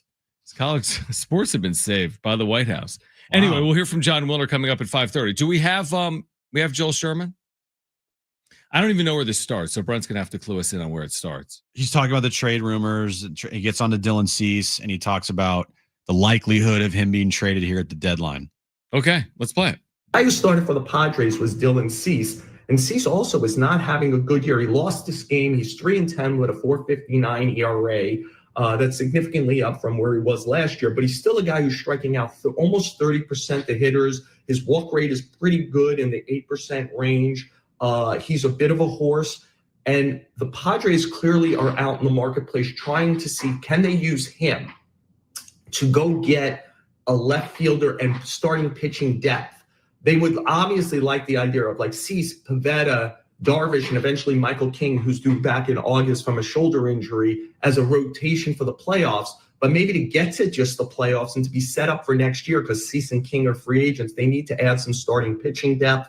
I would remember that the Mets and especially the Yankees were very interested in Cease last spring training. So spring training of 2024, when he got traded from the White Sox to the Padres. But one of the reasons the Padres were able to get him was they had Drew Thorpe, who they had gotten from the Yankees in the Juan Soto trade, and they were able to pull down Cease. And I think Cease is a guy who very possibly in the next few days could be traded once again. Oh, wow. Next few days. Makes sense. He would have to be traded in the next 7. Correct. It is interesting how Sherman, who covers the Yankees and the Mets and works for the Post, mentioned both the Yankees and the Mets. Mm-hmm. But he's not the only one. John Heyman, of the 6 teams, he mentioned both the Yankees and the Mets. My guess, if I had to pick one team right now, and I'll ask you the same question, pick one team that you think is the likeliest destination for a Dylan Cease trade. Can we say 3, 2, 1, then the team? Yeah, 3, 2, 1, and then the team. Ready? Okay. 3, 2, 1, Yankees. How about that? I think that fits. Mm-hmm. Obviously, Brian Cashman and AJ Preller have worked together in the past. Yeah. Right? With the Juan Soto deal. Of course. Where are the Yankees right now in the postseason picture? Are all 4 teams in the AL East still vying for a playoff spot? They are. I'm almost positive they're all in it. So right now, Toronto leads the East, 60-42. They're really good. Yankees are the top wild card team, and then Boston holds the last spot in the wild card race, and then Tampa's a game and a half back. Yeah, so they're all in it. So Yankees would make to me the most sense for where Dylan Cease would go. Now you ask, all right, who can you get back from the Yankees for Dylan Cease? Benny Rice. Benny Rice is who Sherman reported earlier today. Is, he's kind of been a corner guy. He's played first. He's DH'd. He came up as a catcher. He's hit 15 home runs this year. He had a 3 home run game. He's a left-handed bat. He's young. He's controllable. I have to ask it from the Yankee side. Like we always see it through the eyes of AJ Preller. You have to ask yourself, why would the New York Yankees trade away a player with 4.5 years of control for 2 months of Dylan Cease unless you think you're going to keep him, which is always part of the conversation when you're the New York Yankees. They have money. So I think that's at least part of the conversation. I mean, are you really trading away a controllable young piece with an 800 OPS for 2 months of Dylan Cease? Or are you saying, well, we're going to go get Dylan Cease and we're going to try to keep him in pinstripes beyond 2025? And that's part of the conversation as well. There's no way that AJ could work a deal with the Yankees revolving around Dylan Cease to somehow get Spencer Jones, right? What's his controllable? Well, he's not even in the big leagues yet. He's one of their top prospects. No. Okay. Right? It would not for a rental. I wouldn't think, especially not just a rental, but a rental having an off a year. Like if he had I guess I'm dreaming, like I'm trying to see, like, oh man, Spencer Jones, that'd be awesome. You know what he's done in the minors this year, Spencer Jones? I have no idea. In 68 games between AA and AAA, his numbers, he's hit 29 homers, 13 doubles, he's hit 314, and he has an OPS of 1,117. So he's their top position player prospect. And he is an outfielder. He's 24 years old, left-handed bat. No, I mean, again, that wouldn't make any sense. What if you had Jake Cronenworth for Spencer Jones and Ben Rice? I mean, I'm just trying to. They just released DJ LeMahieu. I'm taking it all in. I'm trying to do it the opposite way. It would be like if the Padres acquired a mid-starting pitcher for Leo DeVries, right? So, like, look at it the opposite way. Right? It doesn't make any sense. There'd be literal outrage. And add a prospect. Just screw it. I know. I understand, guys. This is highly unlikely, but let's keep on adding pieces until maybe it adds up. I mean, I do think trading Dylan Cease to the Yankees makes perfect sense. The question is, what would the Yankees be willing to give up for a player that is a free agent in 2 months? And I don't like, that's where I'd have to look at like how these deals typically are constructed. Like, what is the price tag on a rental? A starting pitcher rent. Now, typically when you think about price tag for a rental, you're thinking about a pitcher having a good year. A lot of these rentals are like, wow, this guy's got a 2.9 ERA and I'm getting him for the final 10 or 12 starts. That's not Dylan Cease. You're betting on the come. You're betting on the idea that he's going to return to form for 2 months, which I buy. I think teams are willing to do that, but I don't think it's going to command this absurd return for AJ Preller, unless I'm missing something. The only thing I think I'm missing is if the Yankees can extend out Dylan Cease, but I don't know how that factors into the trade either, truthfully. So they'd have to pay him a lot of money to do that. So What about the Red Sox? Again, I don't think it makes sense either. I ask it from the Red Sox perspective. Well, why would Jarren Duran be included in a Dylan Cease trade? Mm-hmm. You know, I mean, they're a team. I mean, they got hot. Well, they're right. You just said they're in a playoff spot right now, right? If the season ended right now, they'd be in a playoff position. So, you know, I think the Red Sox make sense. I think the Yankees makes sense. I'm with you, and I joked earlier, like, oh, just trade them to the Mets. Who cares? You could beat them in the postseason. You'd prefer to trade them to the American League. Of course you would. You wouldn't want to trade Dylan Cease to the National League. That doesn't make a ton of sense. So I think those American League East teams do make a lot of sense, potentially. For Dylan Cease, Jake Cronenworth for Ben Rice, Spencer Jones. No. Okay. Right? Don't you? I mean, seriously, like in all seriousness, from a Yankees perspective, does it make sense? You're getting a controllable second baseman. Well, here's how it makes sense from the Yankees standpoint. They're trying to win a World Series. Okay. They need pitching help. Mm-hmm. And they need infield help. Jake and Cease fit both those needs. They just released DJ LeMahieu a couple weeks ago or a week ago or whatever. Defensively, Jake would probably be their best defender in the infield. Right. I don't know if I would do that if I was the Padres, but I think I would think about it. For their top position prospect and for actually take it back. I don't know if I'd do that if I was the Yankees. Right. But like if in a hypothetical, if that were to happen, how would you feel? A controllable outfielder that's tearing it up in the minors right now. Mm-hmm. It's a risky play, dude. You don't know because you have no idea. He could suck. Right. Ben Rice, where are you putting him? I think you would. Well, what Joel Sherman reported was teams are checking in on Ben Rice at catcher.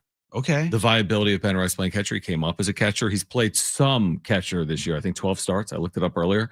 I think he has 12 starts at catcher. I'm all for getting worse defensively a catcher for getting better offensively a catcher. You've heard me say that before. Yes. So I'm on board with someone like Ben Rice because I think he makes you better in your lineup, obviously. I forgot what your question was. How would I feel as a Padres fan? Mm-hmm. I'd feel good because I'm addressing now with Ben Rice and I'm addressing later / now with Spencer Jones. So like you're crossing you're checking off two boxes. Now Ben Rice makes your lineup better. In the future, Spencer Jones could make you a whole lot better potentially as well. So yeah, I mean, I'd feel decent about it. And then the question is, can you replace Dylan Cease? And I think the answer is yes.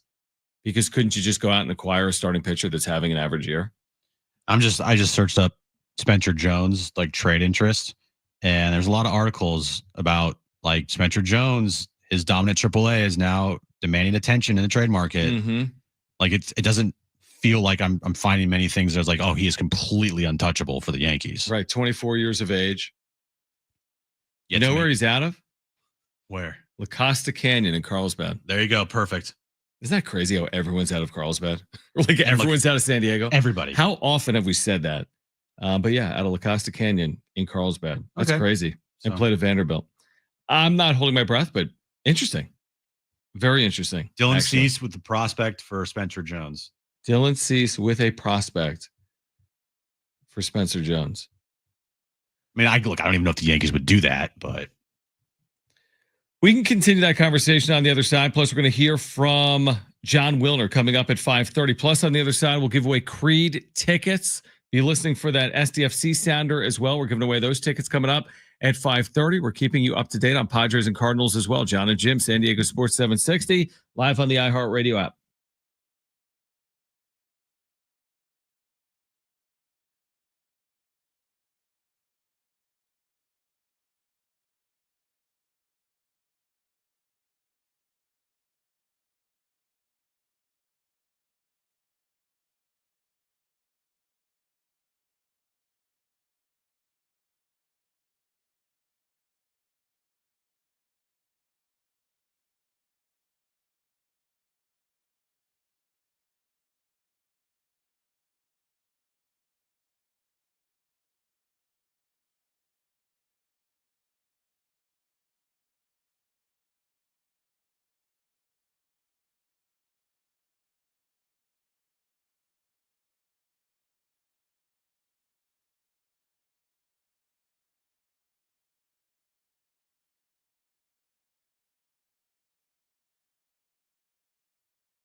All right, so why don't we give away, what do you think, Brent, Creed tickets in the next 5, 6, 7 minutes? We've got a 4-pack of tickets to see Creed.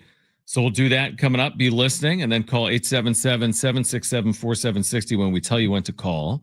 And then around 5:30, we'll tell you the winner of the SDFC tickets. This is tomorrow night now at Snapdragon Stadium. SDFC off the All-Star game yesterday. We'll play tomorrow against Nashville, still first place in the Western Conference. And again, we have tickets for one of our listeners that we'll give away. We'll announce that winner coming up in about 10 or so minutes. Did you watch any of the MLS All-Star game? I did not. Did you know the final?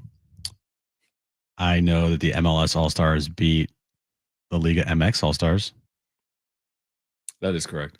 Do you know the score? 2-1. No. I don't know the score, but I do know that Lionel Messi did not show up for the All-Star game. What's interesting is he didn't play because he said the turnaround time for the regular season was too tight, and they're playing Saturday. Yeah, SDFC had 3 players, and they got to play Friday. And in talking to Mikey Vares yesterday, he did not sound happy about the format and the timing of things, because he got 3 key players on their team in Austin or Dallas or wherever this was. Austin. I forget what we decided. You said one, and I'm like, that's wrong. I think it was in Austin. You said Dallas. Okay. It was in Texas. It was definitely in Texas. It was in California. Yeah. And those guys are gone for 3-4 days this week, and they have a game, and they have a match Friday. The Friday thing is the part that makes it a little confusing, because it's one thing, maybe Saturday. Yeah. Why is there not a time off for everybody to make it everything line up? Fair, tomorrow. Fair, yeah. Well, I was wondering, are they the only match tomorrow in Major League Soccer? The answer is no, there's 6. So they're one of 6 matches tomorrow. So, and by the way, what if you're an all-star for Nashville? Now you're traveling. You go from, you're not even at home. Now you got to go to San Diego. Yeah. You go from Nashville to Austin to San Diego to play the next day.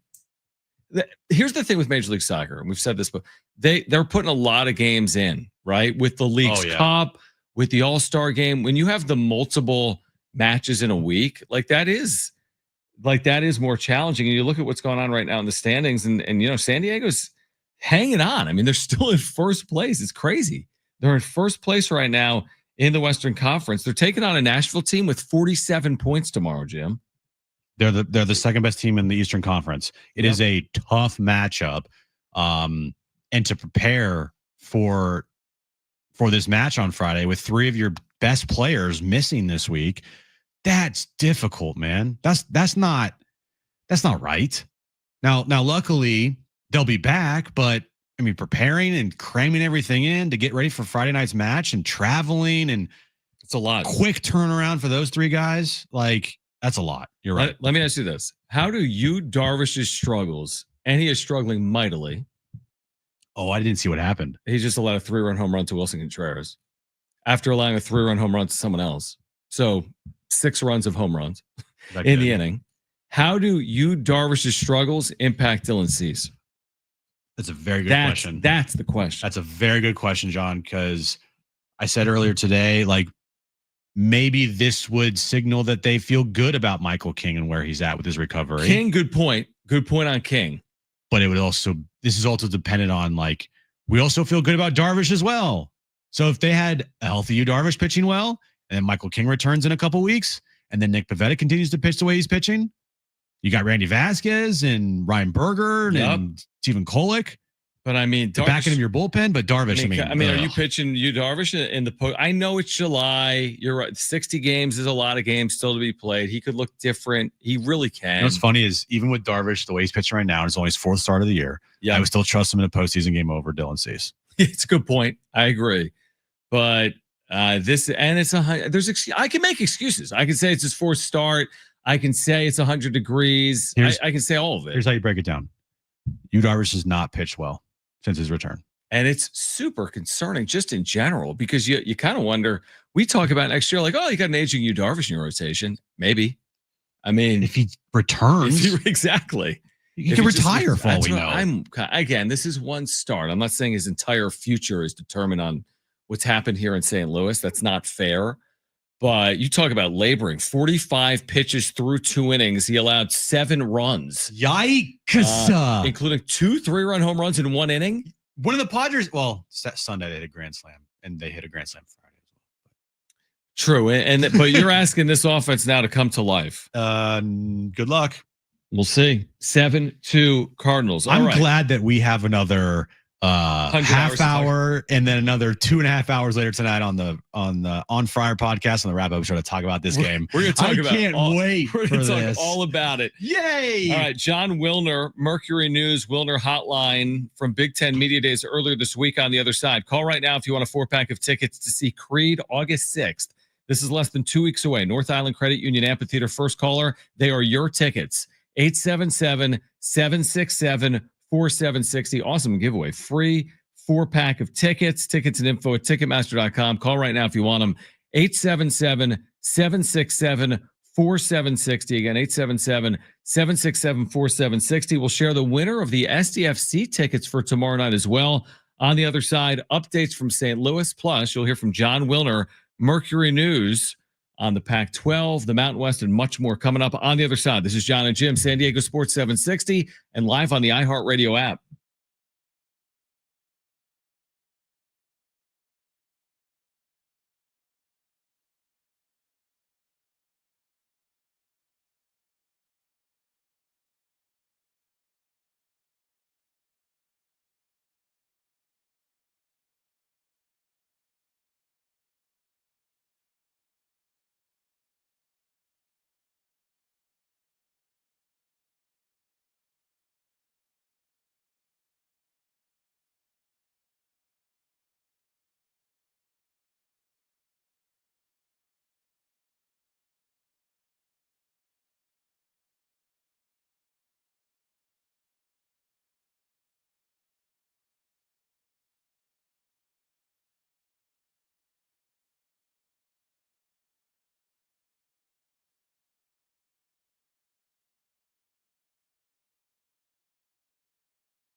This update's brought to you by Superstar Car Wash. Padres and Cardinals underway in St. Louis has gotten out of hand early in St. Louis. Cardinals lead 7-3 in the top of the third inning, but Padres are on the comeback trail as Fernando Tatis Jr. just hit his 17th homer of the season.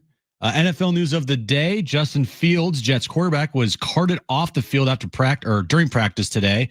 He's being described as a foot injury for Justin Fields. And sad news in the wrestling world as the immortal Hulk Hogan has passed away at the age of 71. If you know where you go at Superstar Car Wash, they're proud to have over 550,000 members. Be in the know and try what everyone loves today. Text Super CA to 27800 to get 50% off their best wash. Terms and conditions apply.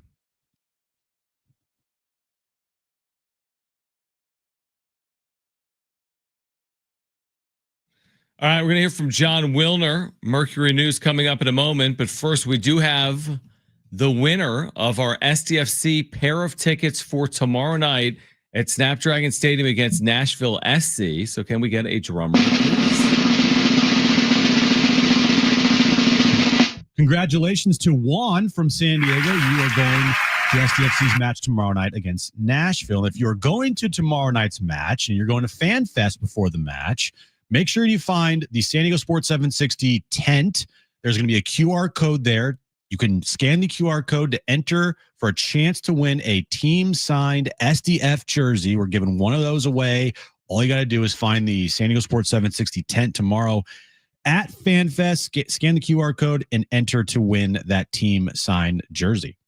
Padres mashing in St. Louis. Fernando Tatis Jr. and Manny Machado have both homered in the same inning. We have a wild game playing out at Busch. 7-5 Cardinals in the third. The Heat. 7-5 in the third. So this will be an interesting next few hours as the Padres and Cardinals go back and forth tonight in game one of their series in St. Louis. Brent, we have the Jon Wilner conversation. All right, let's get to that. We have Jim's back page coming up as well. We started this conversation earlier in the week from Big Ten Media Days talking about still the most likely outcome between the Mountain West and the Pac-12 as they try to resolve their differences? I think it's still the most likely outcome. I think it was too early. Both sides decided it was a little bit too early to cave and agree to something you weren't fully comfortable with. So now it goes back to court, right? On September 9th, I believe it is, there is a hearing on the Mountain West's motion to dismiss. If the judge does not grant that motion and the case moves forward, then I think both sides are going to be more interested, especially the Mountain West, in potentially settling. So just because they didn't settle with a mediator doesn't mean they can't settle at a future date. I don't think either side wants it to go to trial. University presidents do not like court trials, but it's just, as someone told me, it's a little bit too early. You know, you want to see what cards the other side has before you agree to the settlement. Looking forward here, do you think the new Pac-12 this year goes beyond 8 teams for the 2026 season, or do you think they're pretty much set right now? For football, you know what? If I were going to bet, I would say the most likely scenario is that they're going to have 8 teams for football, right? 9 for basketball with Gonzaga added. I'm not sure that there's an easy 9th football team, as much as they might want to do it because it makes scheduling easier. There's just not an easy answer, right? You know, some might say Memphis or another school in the American, but that's financially, I don't know that that's going to work. So I would probably bet most likely is, they stand pat where they are at this point. Now they could add, I think it's more likely that they add for basketball than they add for football. Jon Wilner, the Wilner Hotline, great resource for college sports fans with us right now. I'm Jon and Jim. I'm glad you mentioned Memphis because the story that's played out this week is about their unsuccessful bid, essentially, to join the Big 12 by offering, huge sums of money or working with some of their partners like FedEx and more. What do you think comes next for Memphis after their unsuccessful attempt to join the Big 12? I think they're going to end up staying in the American. I mean, another option for them is to join the Pac-12. and put their Olympics for football and put their basketball and Olympic sports maybe in the Big East. But I don't know if the Big East wants them. I think they're going to end up staying where they are. Their football team is not a must-have. If you're the Pac-12, it's a have if you can get it at the right price.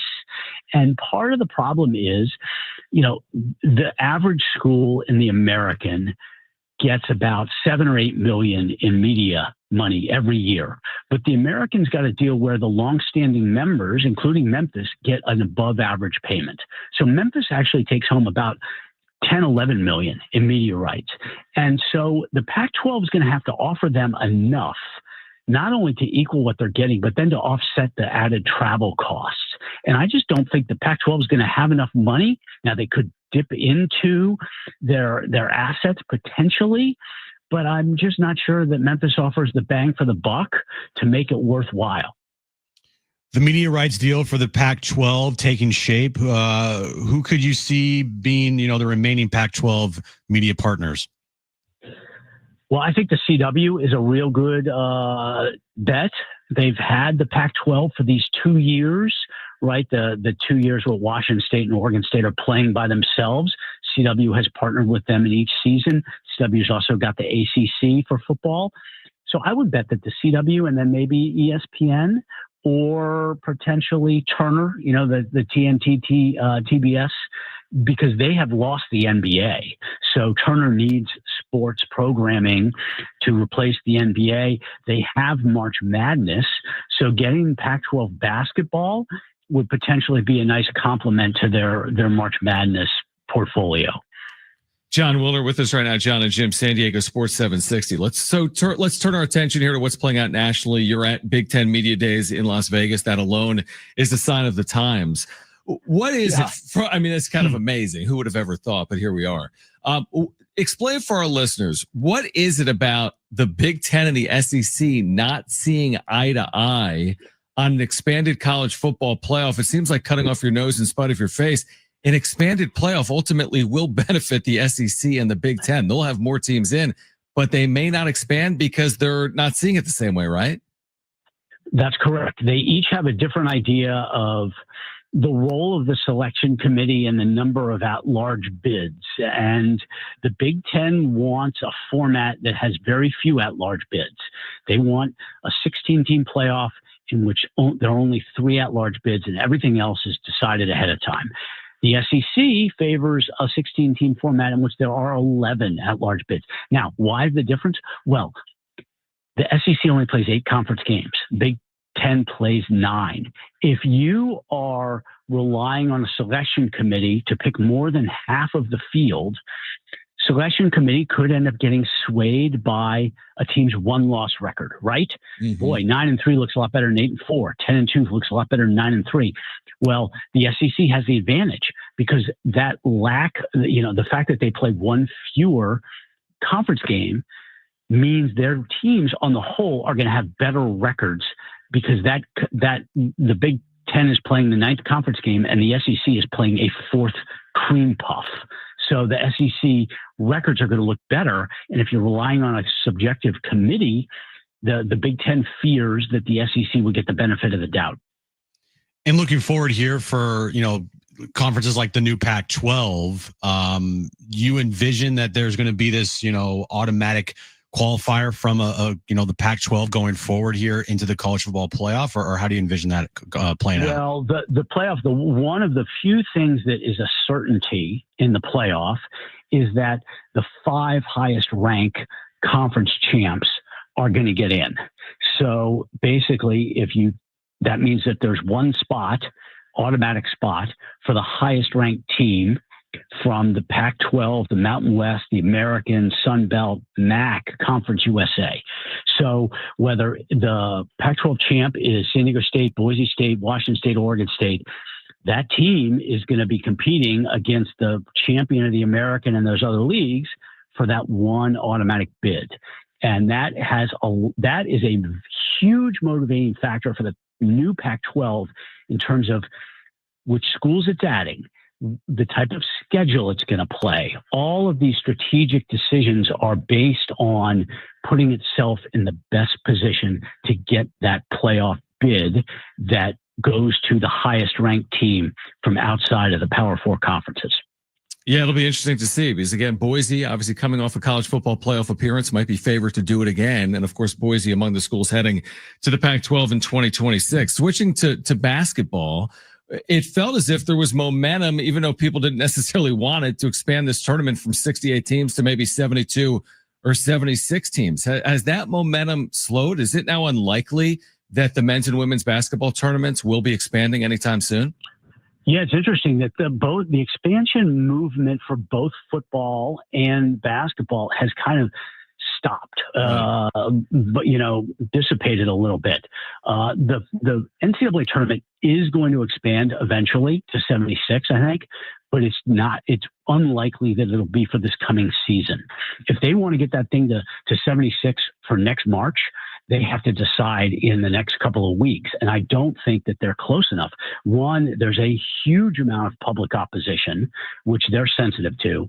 And the other thing is the money, right? The big thing with the money is none of the schools or conferences want, if they're going to expand, they need the total pie, the revenue pie to expand. They don't want, right now every unit is worth $350,000. They don't want the value of that unit to go down to $325,000 because they're adding schools, which means CBS and Turner need to throw in more money.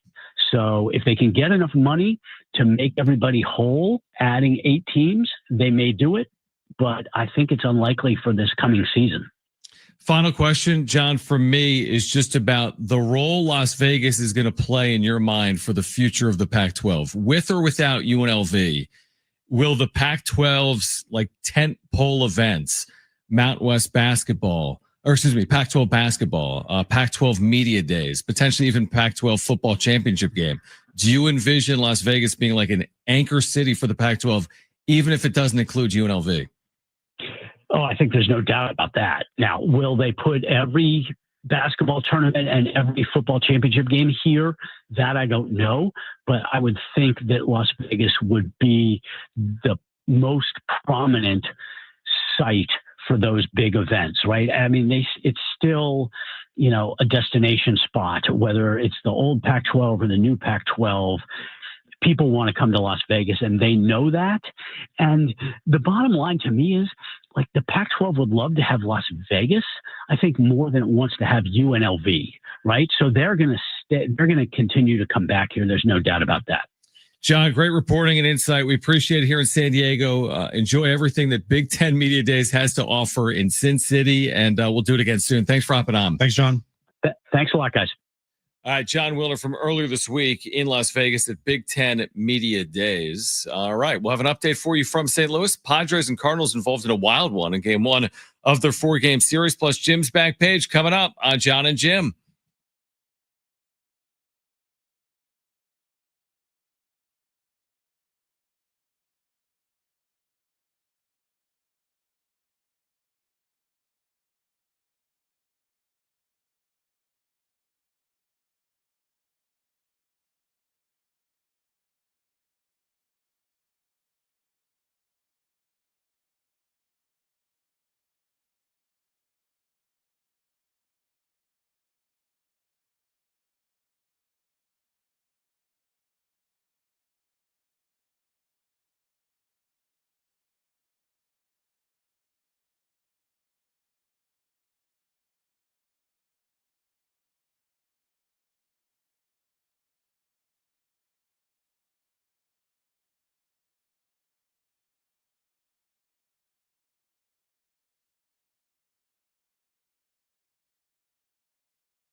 All right, Jon and Jim, a final time on this Thursday. We do have a wrap-up show tonight. There have not been a lot of games that the Padres have played this year that resemble what we're watching tonight in St. Louis, where there have been 12 combined runs in 3 innings. It's 7-5 Cardinals through 3, a very hot, muggy night in St. Louis.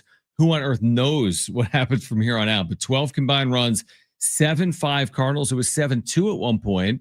We'll see if the Padres can come from behind to win tonight in St. Louis. Yeah, I was about to say that's what happens when it's 112 degrees and the humidity's through the roof. You're going to get some offense. Yes, you are. And we've seen that so far. Yu Darvish, again, opposite Sonny Gray, and offense has been the story through 3 innings. All right, it is time. Let's get to it.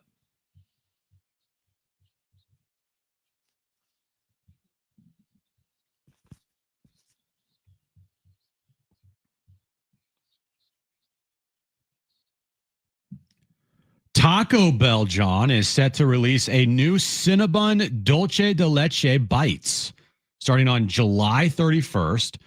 These indulgent treats will be available for a limited 2-week run ending August 13th.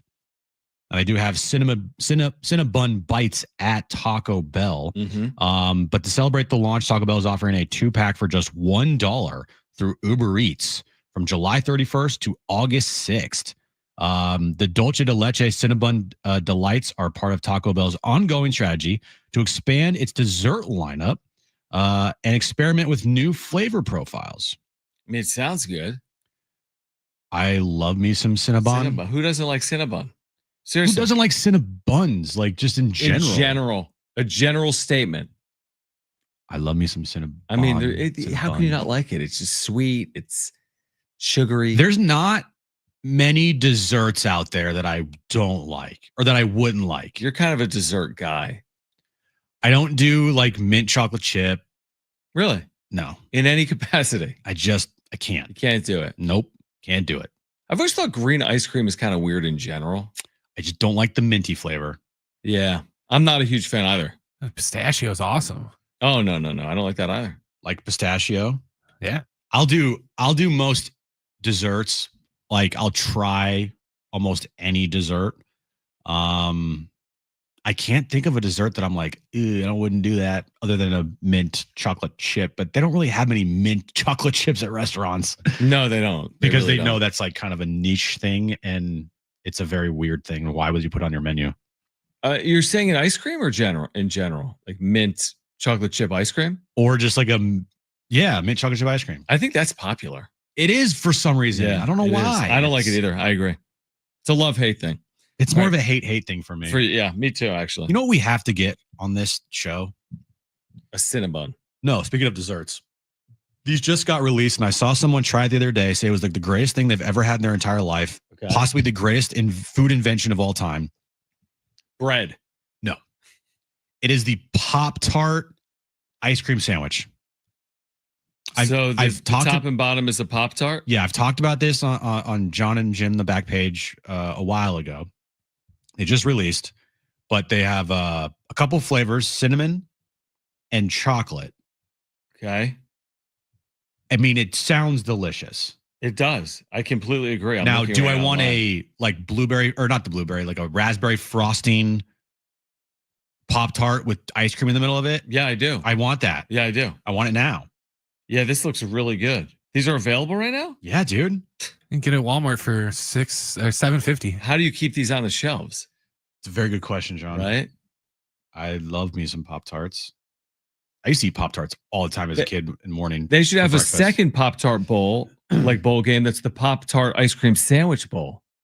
Yes, more money. Yeah, more teams, more games. What else you have? Crocs. You know Crocs, right? The shoes. Jones wears them every day. I hate those things. Crocs has officially partnered with Krispy Kreme for a whimsical new collaboration launching this August. The limited edition Krispy Kreme Crocs Classic Clog takes inspiration from the brand's iconic original glazed donuts and will be available starting August 5th on crocs.com. The donut-themed clogs feature a glossy glaze, a chocolate and strawberry icing toe caps, and oversized giblets or gibbets, whatever that is. Oh, those are the things you put in the Crocs. They're charms, yeah. Modeled after Krispy Kreme's signature donuts and the famous Hot Now sign. Oh, dude, these look awesome. Jones would love these. The footwear will retail, maybe you won't love these after this, between $80 and $90. It's not cheap. No. Fans can get early access on August 4th by visiting participating Krispy Kreme shops and scanning a special QR code to pre-order the shoes. In addition, anyone wearing the collab Crocs to a Krispy Kreme store on August 9th will receive a free original glazed donut. Okay. Look at these things, dude. Let me see. Jones would love that. Crocs are so popular with kids. Just like those are cool. Yeah, right?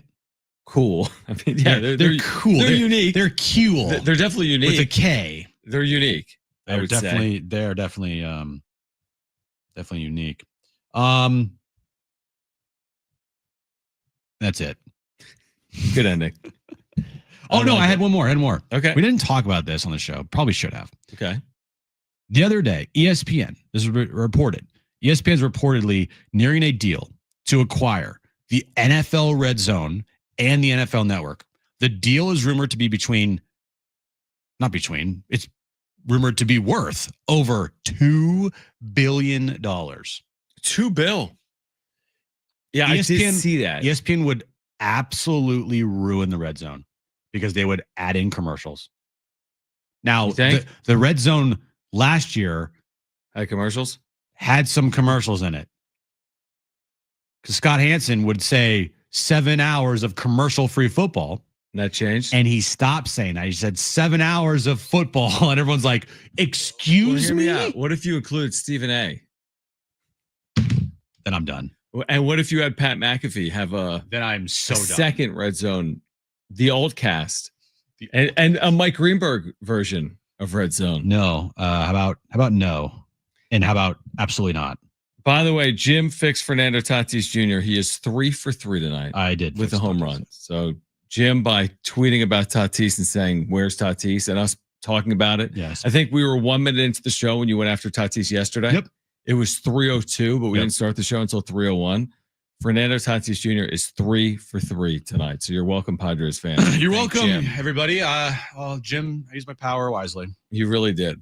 Okay, so we're going to be back tonight. We do have a wrap-up show tonight for you. We are going to be with Darnay Tripp on Fryer Podcast at 8:30. We've promoted this thing more than the On Fryer Podcast has ever been promoted.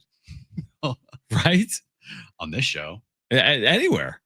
So we're going to be on with Darnay at 8:30, assuming this game is over by 8:30. It's like the longest game in baseball history. But we'll be on with Darnay tonight. We'll do a wrap-up show tonight. And latest trade deadline rumors, I don't think we mentioned it, but Josh Naylor, the former Padre, on his way from Arizona to Seattle.